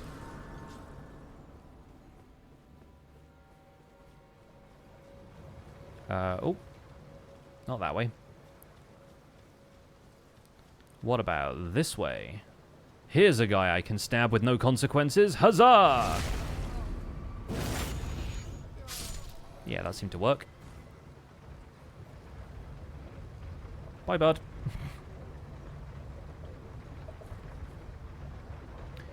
Alright, so for anybody who's easily disturbed, warning that we're about to meet a fairly disturbing enemy. It's a little brutal, kind of horrifying.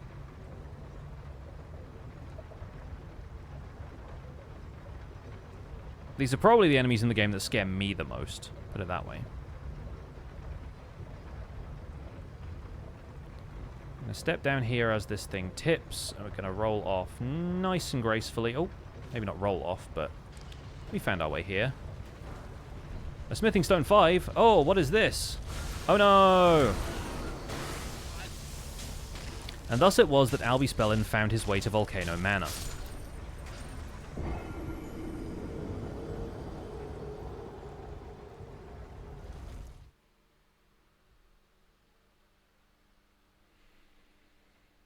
Because it turns out there are some very specific abductor virgins, which are those bizarre monstrosities, these contraptions, these devilish whirling dervishes that drop you off specifically in Volcano Manor. But once you are here, friends, you can kind of take advantage of the situation. Although not that way. That's not the best way of doing it. You probably need to be a few blocks further over. A few blocks, a few feet further over. I'm still in Minecraft zone. Abductor Virgin is so on the nose for looking like Iron Maidens. I think the rest of them are called Iron Virgins, but these are specifically the Abductor ones because they take you to Volcano Manor. Not all of them do that. The quickest one to get to is in the bottom of the water wheel at Ray Lucaria. I had no runes. What am I doing? What I'm doing is stepping off probably around here, actually. Yeah, that... Oh! Okay, I still took full damage. There is a point where you can... Maybe you roll or something. You can get down there without taking damage. I know, where's the Potion of Fire Resistance, if only. I should maybe have got the full damage talisman from the bottom of Ray Lucaria, which is in that area where the Abductor is. Which is probably the reason it's there, if I'm quite honest, but...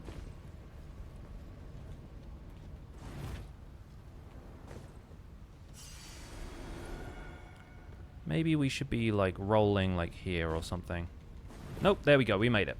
We made it with only half a flask lost. So this is a sequence break, because now we're in Prison Town in Volcano Manor. So we're basically on our way to the Godskin Noble fight. We are not going to do the Godskin Noble fight, as you might expect, but if we head up here and play our cards right... Avoid the snake who's over there, who doesn't seem to be here this time. Oh, there he is. Hi! Albie's sneaking around skill. Serving him very well here. We're going to grab this item from over here, but then there's a Black Flame Acolyte over here that I definitely want to avoid. Somber 5. Is it possible to get progression locked? I don't think so, because when you're basically anywhere, you can teleport somewhere else. However, because we've been abducted and taken to Volcano Manor, we get this debuff that you can see underneath my health bar there, which basically says you can't leave until you find a Site of Grace. We're not going to go in there. So in order to find the Site of Grace... we're going to get into this cutscene, very briefly. And then we're going to head across this little area. I don't think we can get into the Prison Town Church because we don't have the right. Yeah, thought not. Well, no worries. We're going to hop across the rooftops here. Roll on down. That could have gone a lot worse, actually. And roll down here. And now we are getting there.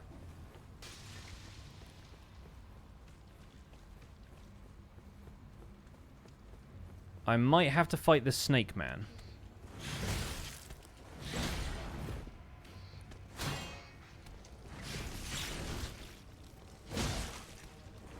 But I might just run away from them. Because I want to get up this ladder. I don't think the snake man can follow me. So that's good. What I want is down here. And so I'm going to roll carefully, or maybe even step carefully off this roof. Try and land on top of the door frame. Oh, we just about made it. Sneak into this room because there's an Omen Killer right there. But we receive the Albinauric Staff and a mask.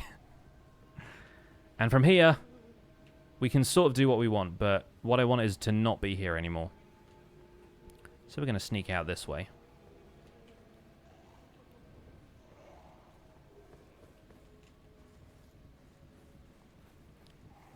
Do you want to hop up there for the Somber 7? I think the Albinauric Staff is leveled up using regular smithing stones?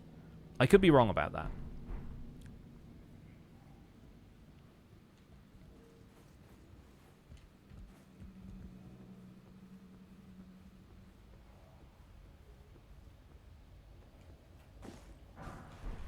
You get the golden rune out of that. But yeah, I'm not too worried about what weapons we're going to use later, so I'm not too concerned about getting any of the extra, like, bonus smithing stones or anything. I mainly just want to be here for the weapon, get the weapon, figure the rest out later. We're going to shimmy through here. Pick up a couple of things as we go, but not much. We'll jump this guy before he jumps me.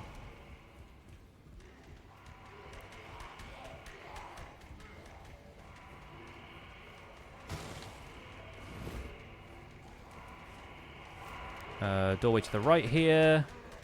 That's a grace. We're out. Incredible. Somehow we managed to do all of that without dying, and now we can go to the round table hold. Very well. Let my hand rest upon you for but a moment. Salvation is ours. And as Albie Spellin embraces his new career as a wizard, we get to go off to the round table hold and start leveling up the new stuff. Pretty clean, yeah. I did practice that once when I found out that you could get to Volcano Manor that way, because I genuinely did not know it was possible to get into the main Volcano Manor bit from the area you get abducted to, because it drops you off after the fight against the two abductors. It drops you off in Siofra River, so you're on the Altus Plateau. But it turns out it's yeah, kind of possible to cheese your way into Prison Town. Ah, you haven't gone to... Well, just as long as he doesn't starve to death. Oh, welcome to... I teach and explore so that one day ensuring... By the way, you do most time you are... Well... We are probably not going to get any incantations. Let's say hi to Roderica. We might end up leveling up spirits later. Especially the Mimic tier. It's all a bit much for me, and I'm still looking for my own purpose. It's all a bit... Oh yeah, there we go. There we go. Gideon! This I can't remember very well. It is said. Sooner or later, much later actually probably, we're going to do a playthrough with his staff, which is going to be really silly because it's like the 4th boss fight before the end of the game. Let's go say hi to Fia. I feel really weird having my knife equipped like this. Let me put that away. Greetings, great champion called by grace. I am Fia. Circumstances have compelled my stay at great champion. Perhaps you might doing so. And you, do you think it where I come from? Ah. So I'm wondering if maybe one of these days we go for either Fia or Dung Eater's endings. Because there's some cool fights along the way. Like you can fight Lich Dragon. You are what you know it is. Come back to me. I will take you. And seeing a different ending every so often would be kind of fun. But I think some of those are going to occur to us naturally as we play. Like some of the items are going to be on the path to that. I am. Would you like me to? The blessing is. Would you like now? Like for example, if there's a lance that's called Siluria's Tree, and you have to fight a Crucible Knight for it. That happens in Deeproot Depths, which is basically the area right before you get Fia's ending. You don't have to do the whole thing, and half the time you visit Deeproot Depths and there's nothing there because you haven't done all the prerequisites for Fia's quests. But if you do, then there's absolutely no reason why getting that deep into Deeproot Depths doesn't just get us Fia's ending anyway, you know? That's my feelings on the subject. So we're going to equip the Albinauric Staff here. I might even consider putting the short bow or a bow somewhere as a tribute to Jessica, but also kind of as a good support weapon, because the staff is going to be a whole deal. How many endings are there? There are 6, unless the DLC has added more of them. Look how she's crushed. She has a sword in her eyes. That's even nothing special. Just need to clear this dialogue so that we can get the most out of Hugh. Can choose what ending you get if you do both Fia's and Rani's. That's true. And I feel like Rani's ending is going to make a lot of sense for most of the sorcerers anyway. So yeah, we'll see. We'll see how it shakes out. Either way, we'll sell some runes. Get this thing up to level 3 right away. And then we need to start gathering smithing stone 2s, most of which we'll be able to get from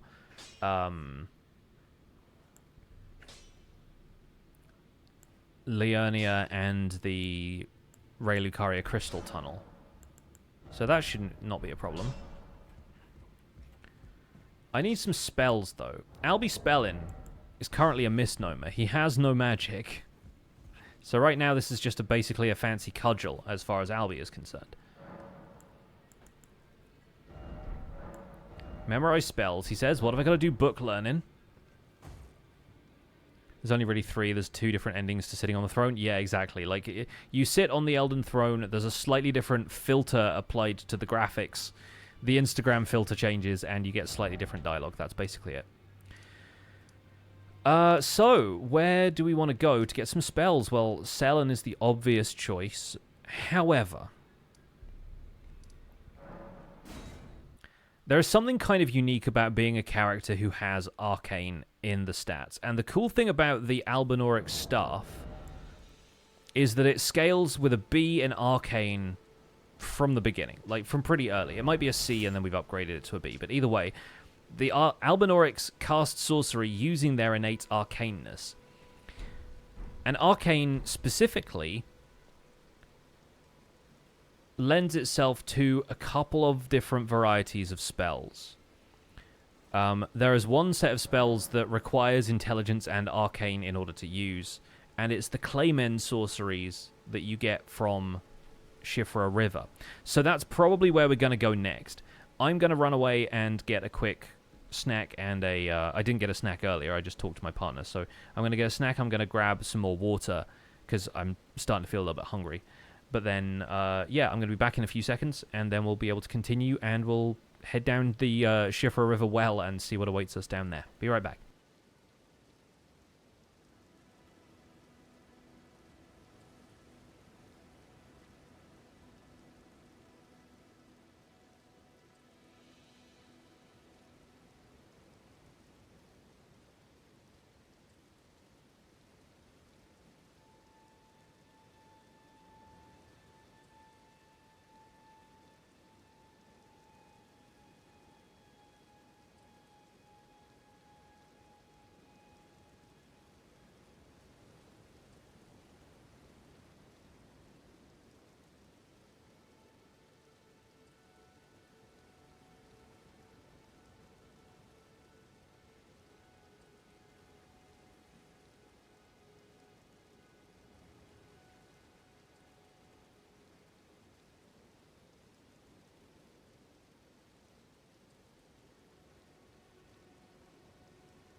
Okay, it didn't unmute me. There we go.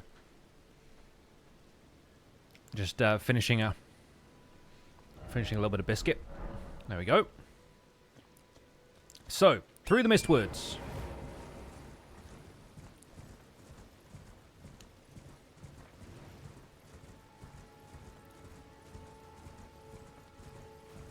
And we're not going to do the Darrowell fight right now because we don't need to.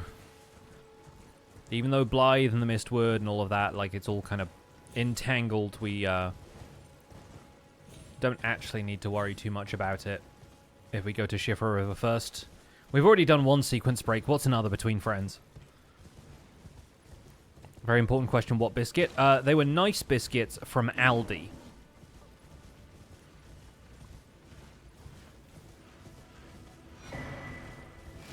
I went to Aldi the other day because I was at B&Q and there's an Aldi really close by. So I went there and got some pizzas and some biscuits. Honestly, never seen anyone use the Claymon Sorcery. It's going to be an interesting playthrough. Yeah, they're slow magic, and I feel like people don't like slow magic in this game, but I think we will find cool ways of using it. Enjoy the rest of your day. Have a good one. Hope to see you again soon. My kingdom for a cookie. There are indeed many kingdoms in this game that have been traded on worse.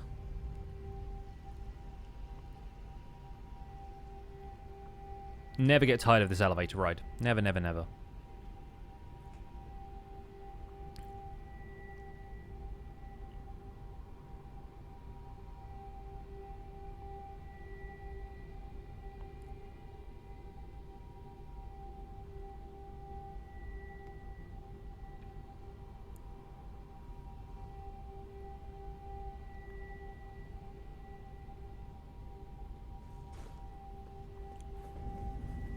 Alright, we'll grab the Grace.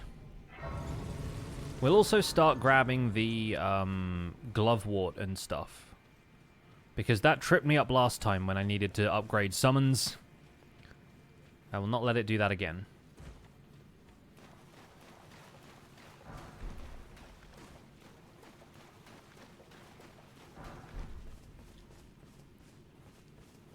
A lot of the Grave Glovewort is in Catacombs. A lot of the Ghost Glovewort is in larger open areas like this.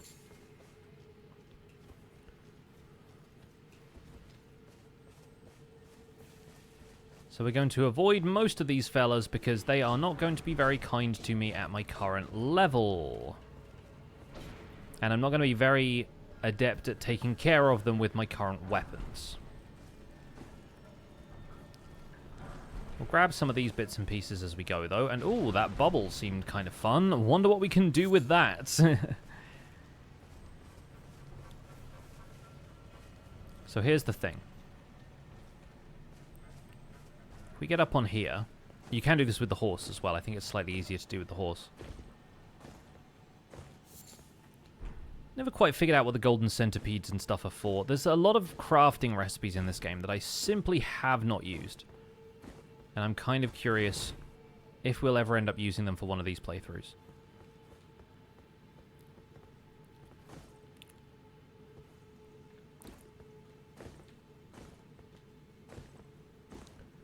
I haven't really thought of, like, incorporating too many consumables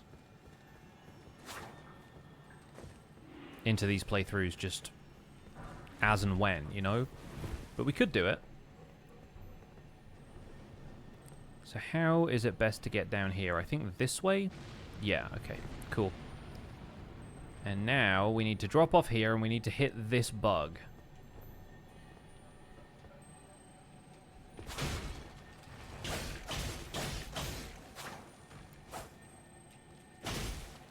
Never mind that there's an item up there.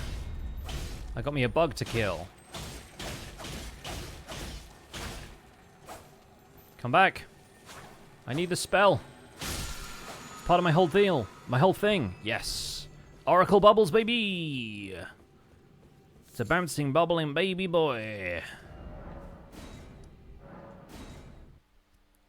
Pity we don't have a mace. We could get a mace. Pretty sure you can buy one at the Round Table Hold.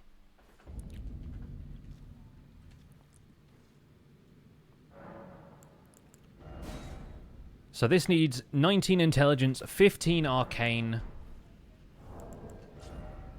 We fit the bill. 25 intelligence, 18 arcane, not bad. So now we can cast Oracle Bubbles, which is going to be an interesting spell.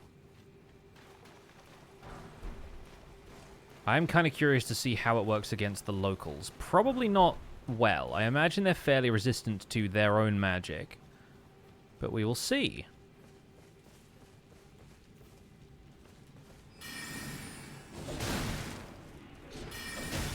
Okay, yeah. Mm-hmm.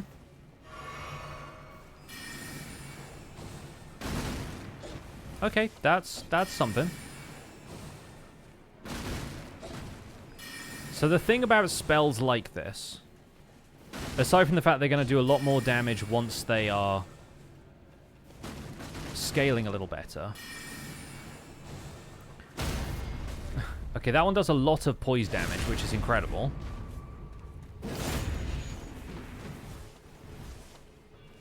That's basically the only way I'd be able to take down one of these guys with the weapon that I have. Oh, nice. We've got a Clayman's Harpoon as well. I wonder if we can use that. That might be kind of fun. Go full Clayman with this.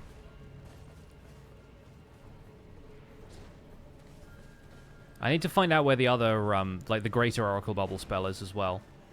But, yeah, once these scale up, they're going to be kind of interesting to use because, from what I understand, when enemies in this game dodge spells, which is one of the things that really annoys people about some of the magic in this game, is the fact that you're spending all of this mana gauge and then the enemies just dodge your spells.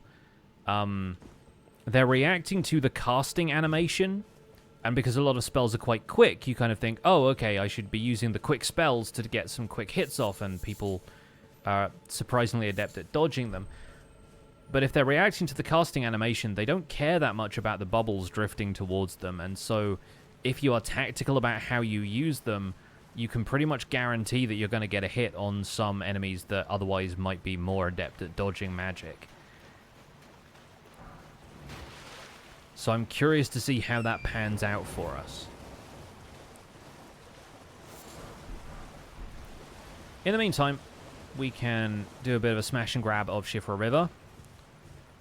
We'll get the map from down here.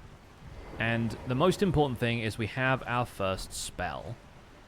I think after this, once we've got the map, I don't really feel like fighting much stuff down here because I think I'm slightly outclassed by most of it. I think instead... Oh, I've still got Baldachin's Blessing active as well, I just realized. Should get rid of that. Become the Michelin Man very briefly. Hey, what's up, Pixel Eye? Welcome in.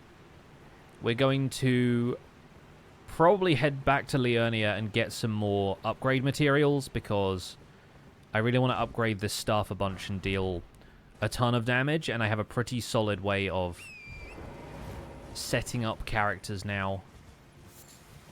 Plus, you know, we have access to the Altus Plateau already, so we could even go and get some of the more advanced sorceries and be casting Comet Azure stuff quite quickly if we wanted to. Which could really fast-track us through Selen and her whole quest as well. But we should at least go and get some run-of-the-mill spells, I think. I'm just going to specialize in Clayman sorceries. And the other thing is, here is the thing that I think is misunderstood about some of Elden Ring's, like, spellcasting systems. The staff scales with arcane, and the sorcery scaling value underneath attack power there is one of the things that, like, determines how effective your spellcasting is. But the spells themselves, unless it says so somewhere in this item description, I don't think the spells themselves inherently get more powerful if your stats are higher. So, like, we're getting levels in Arcane and Intelligence, and that boosts the scaling of our staff, but not the scaling of these specific spells. So, if we just put a ton of power into Arcane, as long as we have the Intelligence requirement to equip other spells, the Arcane stat is what's going to be boosting our sorcery, and Glintstone magic is still going to be as effective as any other kind of magic would be.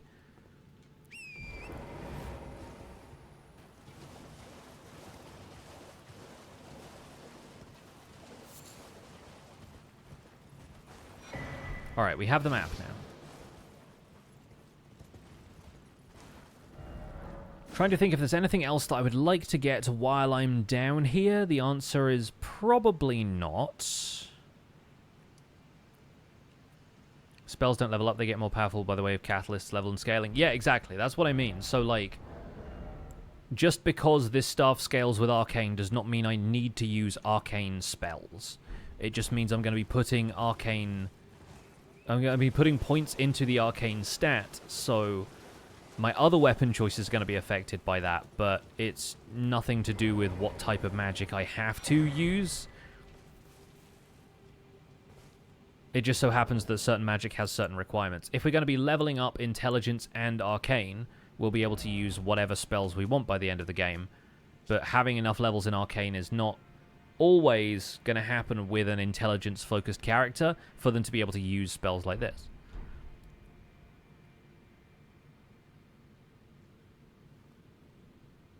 And I believe this one,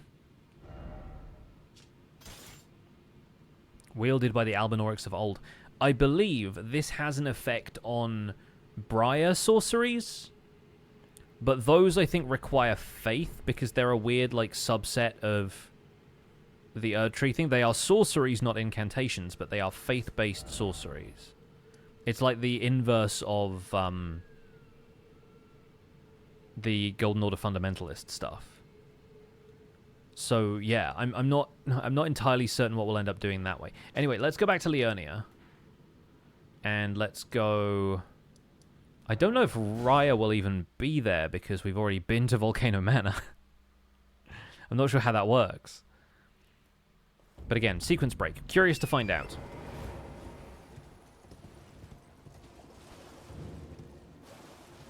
Yeah, it's kind of interesting that pyromancy is not a separate discipline in this. Like, I know miracles are kind of more of the faith-based thing from classic Dark Souls. Hello. Oh, she is here. Hello. Hi. Hello. It's rather my mistress. But I was a... Could I ask you that thug me only? I mean, any excuse to meet the prawn guy. Oh, what a blessed thug, please. Not tempted to use the Albinauric mask for true immersion. I considered it, and, you know, I might. It does give me extra arcane points, but reduces the HP recovery effects of the flask, which is one of the things I'm less keen on. I gotta have my heals.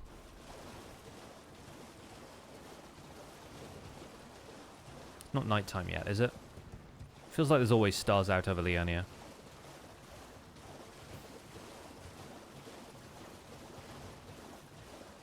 The thug should be resting in an abandoned home down the way. Immediately sends you into the Deathbird fight.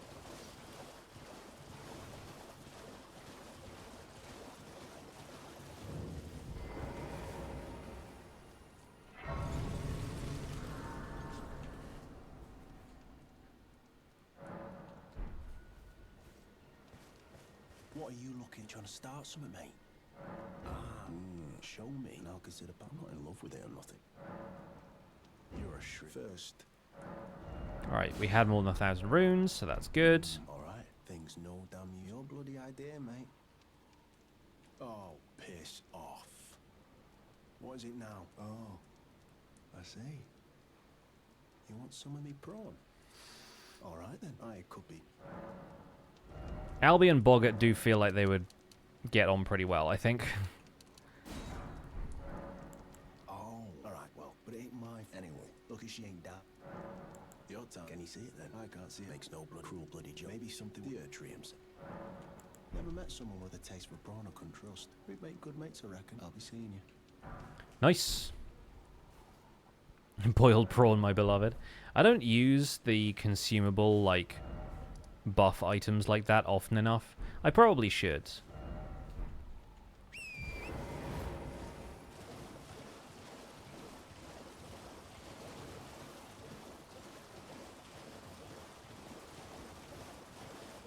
Now we've got to avoid the lobsters. The lobstrosities.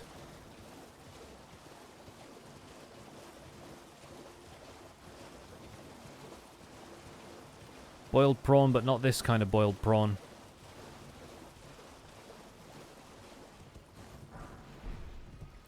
Some smithing stone 3s.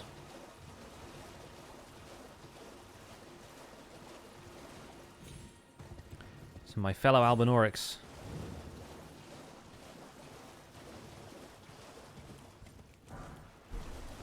Dialos wasn't at the round table hold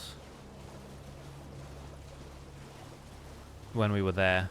So I have a feeling that by going to Volcano Manor already, we might have screwed up a little bit with his quest line. Not that I really need the Dialos quest line because, I mean, how often are we going to go to Jarburg?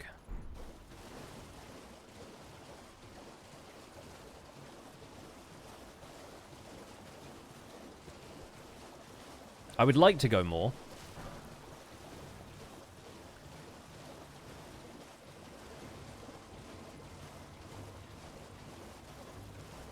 But I don't know if we will really be going all that often. And somehow I got out of there without being poisoned.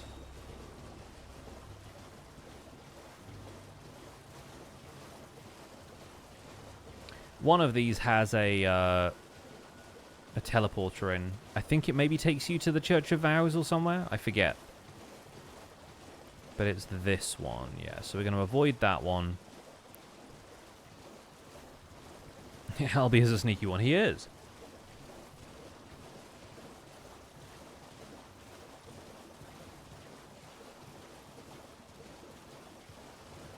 I'm very curious how many saves you can have in this game before it asks you to delete one. Because so far I've kept all of the characters that I have made for these challenges, and I'm like, is it going to be like...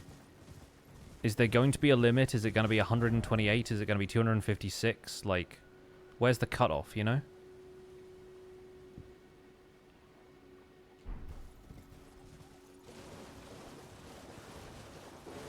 How many smithing stones do I have? 2s and 3s. Yeah, we're going to find out at some stage. At some stage, we may well find out.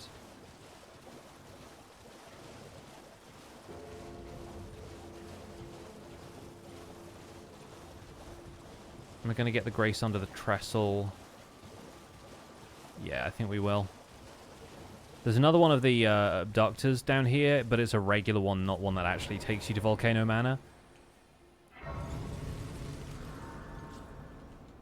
Sometime next year. I mean, probably not even then.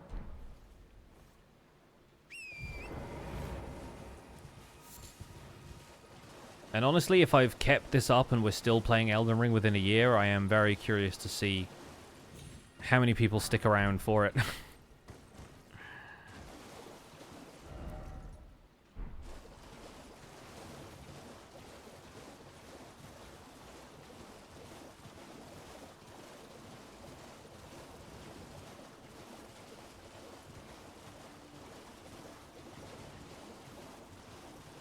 Maybe only 10, but you could always move the save files from the Steam folder. Yeah, that's true. We could always move some stuff around. I'd have to be very specific about how I did it, but...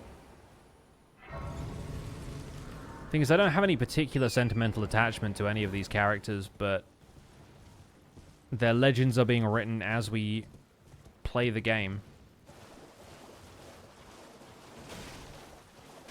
It is kind of fun to have a record of them in a sense.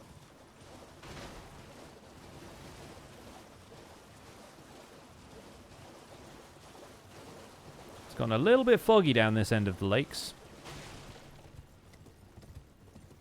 Want to know what weapon you'll be using by then?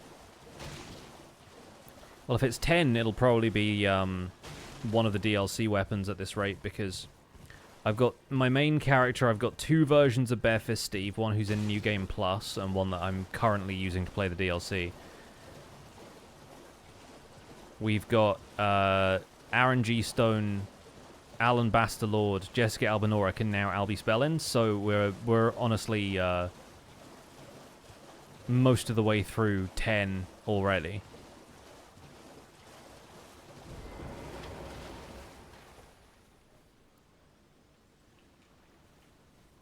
I'm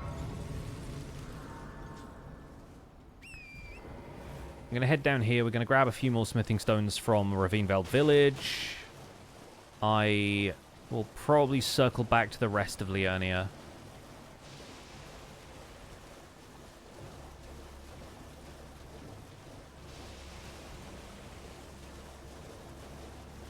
I'm kind of curious to see how well spells like the Oracle Bubbles do against the Smithing Stone Miners, the Diggers, because I'm pretty sure they don't have high resistance to magic the way they do with, like, slashing damage and stuff. So we might be able to get away with doing some pretty decent damage with Oracle Bubbles. I believe it is just 10, but with a plan of having hundreds of them, it's more convenient to back them up anyway. Ah, fair enough.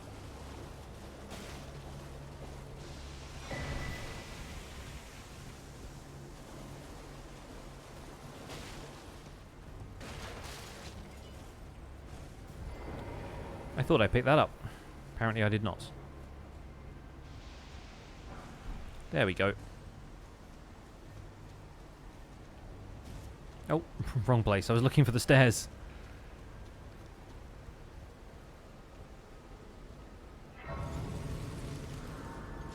I should also... I'm in the habit of not having any mana flasks, but I should probably allocate some to mana. 3 and 3 seems good for now.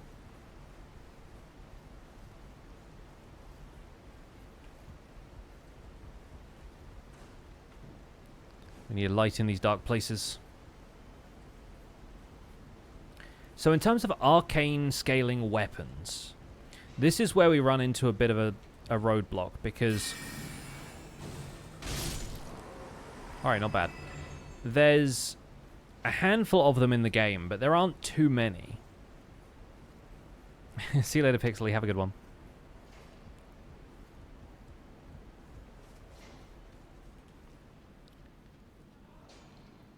Like, there are a few arcane scaling weapons, but not that many, and I'm kind of curious which one we're going to land on.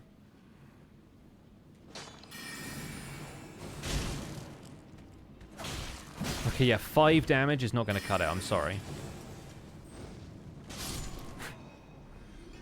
See what I mean about the bubbles, though? They don't really care once you've cast it.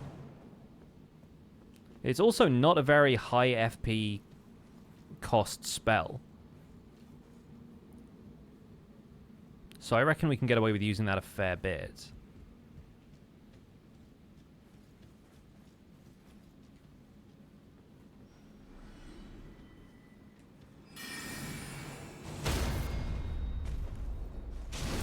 Now that's how we do it with this character.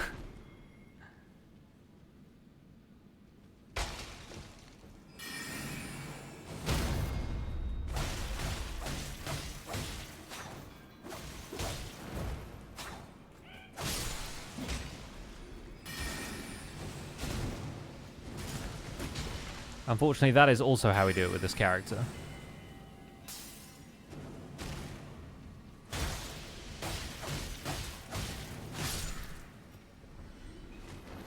Lightly poisoned.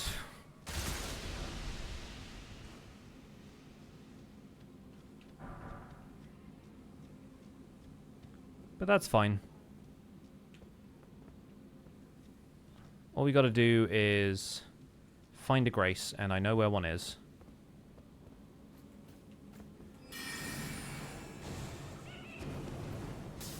The problem with this spell is it's actually kind of difficult to use if you're not locked on.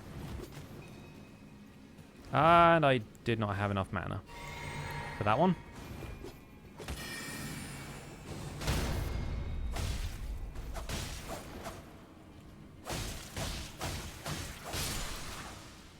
Alright, that'll do.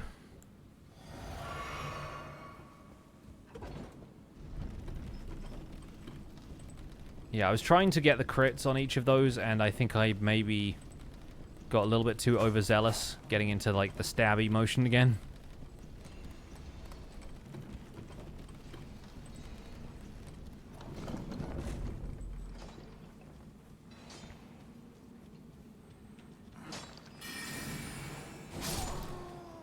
Alright, point blank, that does a decent amount. That's good.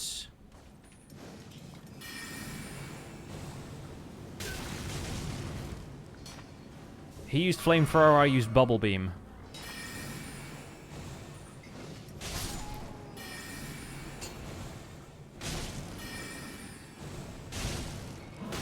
Ow.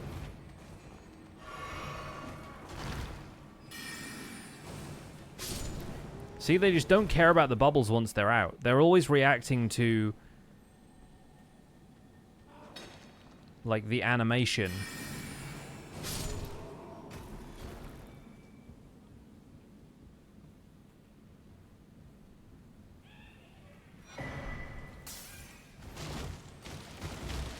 Alright, not gonna worry about him.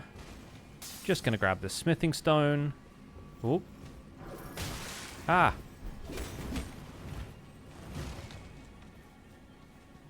Gonna go past the scarab out here because I know there's grace out here. And we're good. And the Vulcan Militia aren't even following me. Great. What are you playing? This is Elden Ring.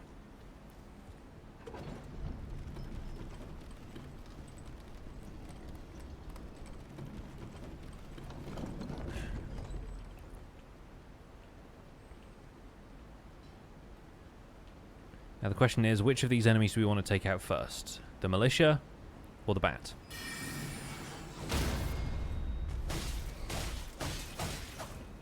I think we chose well. And the next question is, do bats like bubbles?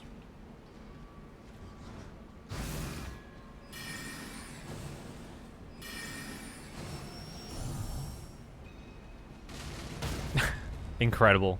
So good, man. Yeah, we're going to find some fun ways of using this.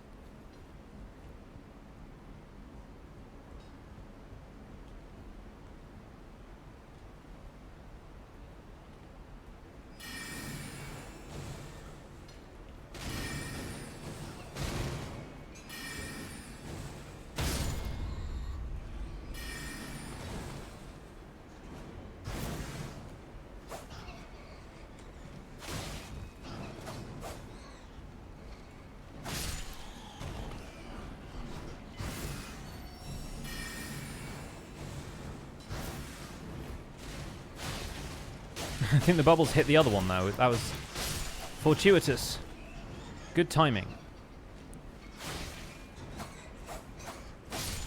Yeah. Alright, we just about made that. I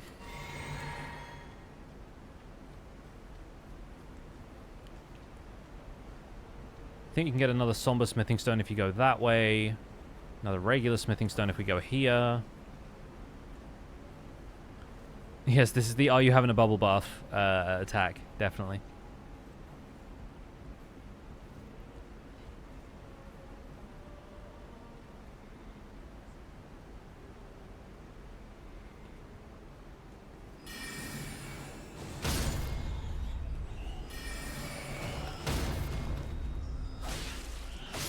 Nice.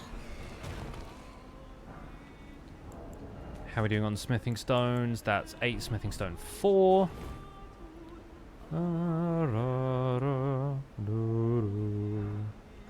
Okay, 10 smithing stone 4s. I reckon we will leave it there. We can always come back here later. And then let's sweep the left-hand side of the lake starting at Boiled Prawn Shack, and we should have enough for some pretty decent upgrades.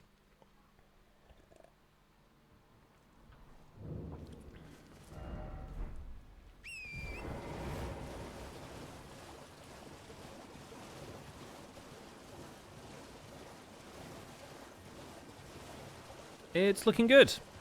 It's looking pretty good. We're probably going to wrap up after I've gathered a few more of these. Got to avoid angering the lobsters.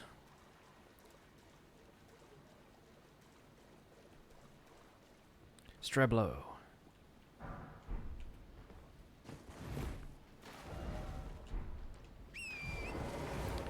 We'll go south for the Grace.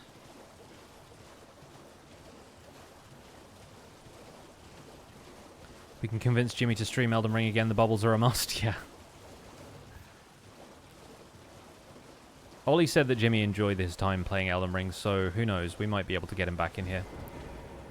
When I raided Rendog the other day, he was like, hey, can we get a guild together to play Elden Ring? I was like, I think you might be assuming it's more like an MMO kind of thing, but honestly, I would love to bring Rendog into this game and play some seamless co-op.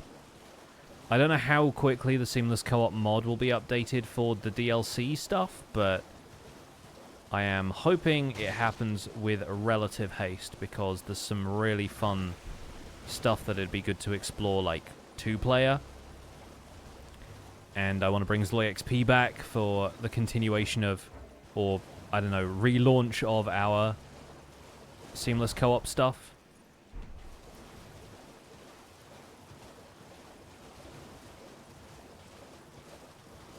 Because he's still relatively spoiler-free for the DLC, so... Dropped into Ollie's stream for a bit yesterday. Yeah, I'm actually excited to have caught up to more or less where Ollie had got to in his stream, so that I can now actually watch the rest of his VOD. Okay, we'll go and repair... Not repair... I'm thinking Minecraft again. We'll go and upgrade the staff some more.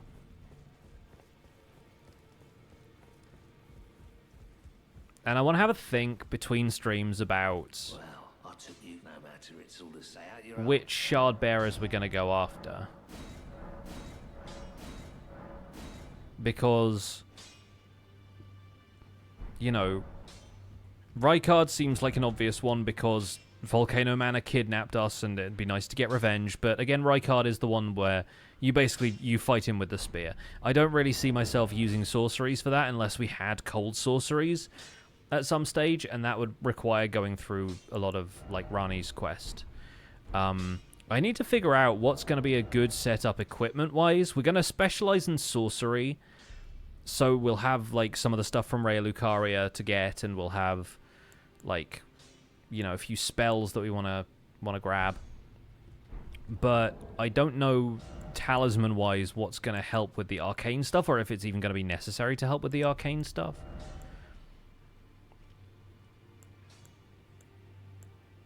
I'm kind of curious. The bandit manchettes might be slightly better. Who knows? Might need to repair too. Yeah, that's true. That's true. But, like, in terms of shard bearers, obviously Godrick would be fun. I imagine the bubble spell would do pretty well against him. He's pretty large. Renala's going to be an absolute nightmare, so we're going to fight her at the last possible minute. Unless I figure out a decent weapon that's going to go well with the arcane bandit sorcerer kind of playthrough. Honestly, if the prisoner started with a higher arcane stat, I might have gone prisoner for this, because I think it suits the character just as much. Radagon is okay as a sorcerer because you've got plenty of ranged attacks. We'll have to just do a little bit of, like, spell gathering and what all else. Rykard seems like an obvious one. Moog is technically a shard bearer, but I really don't feel like fighting Moog. He's probably the most difficult of the ones that you can fight before Lanedell. Yeah, there's some options. There's some stuff going on here. Be kind of fun to see where it leads. But for now, at least, we're level 42. We've got a decent spread of stats. We've got plenty in arcane and intelligence, which is what we'll need to survive as Albie Spellin. That's where we're going to leave it for this stream, I think.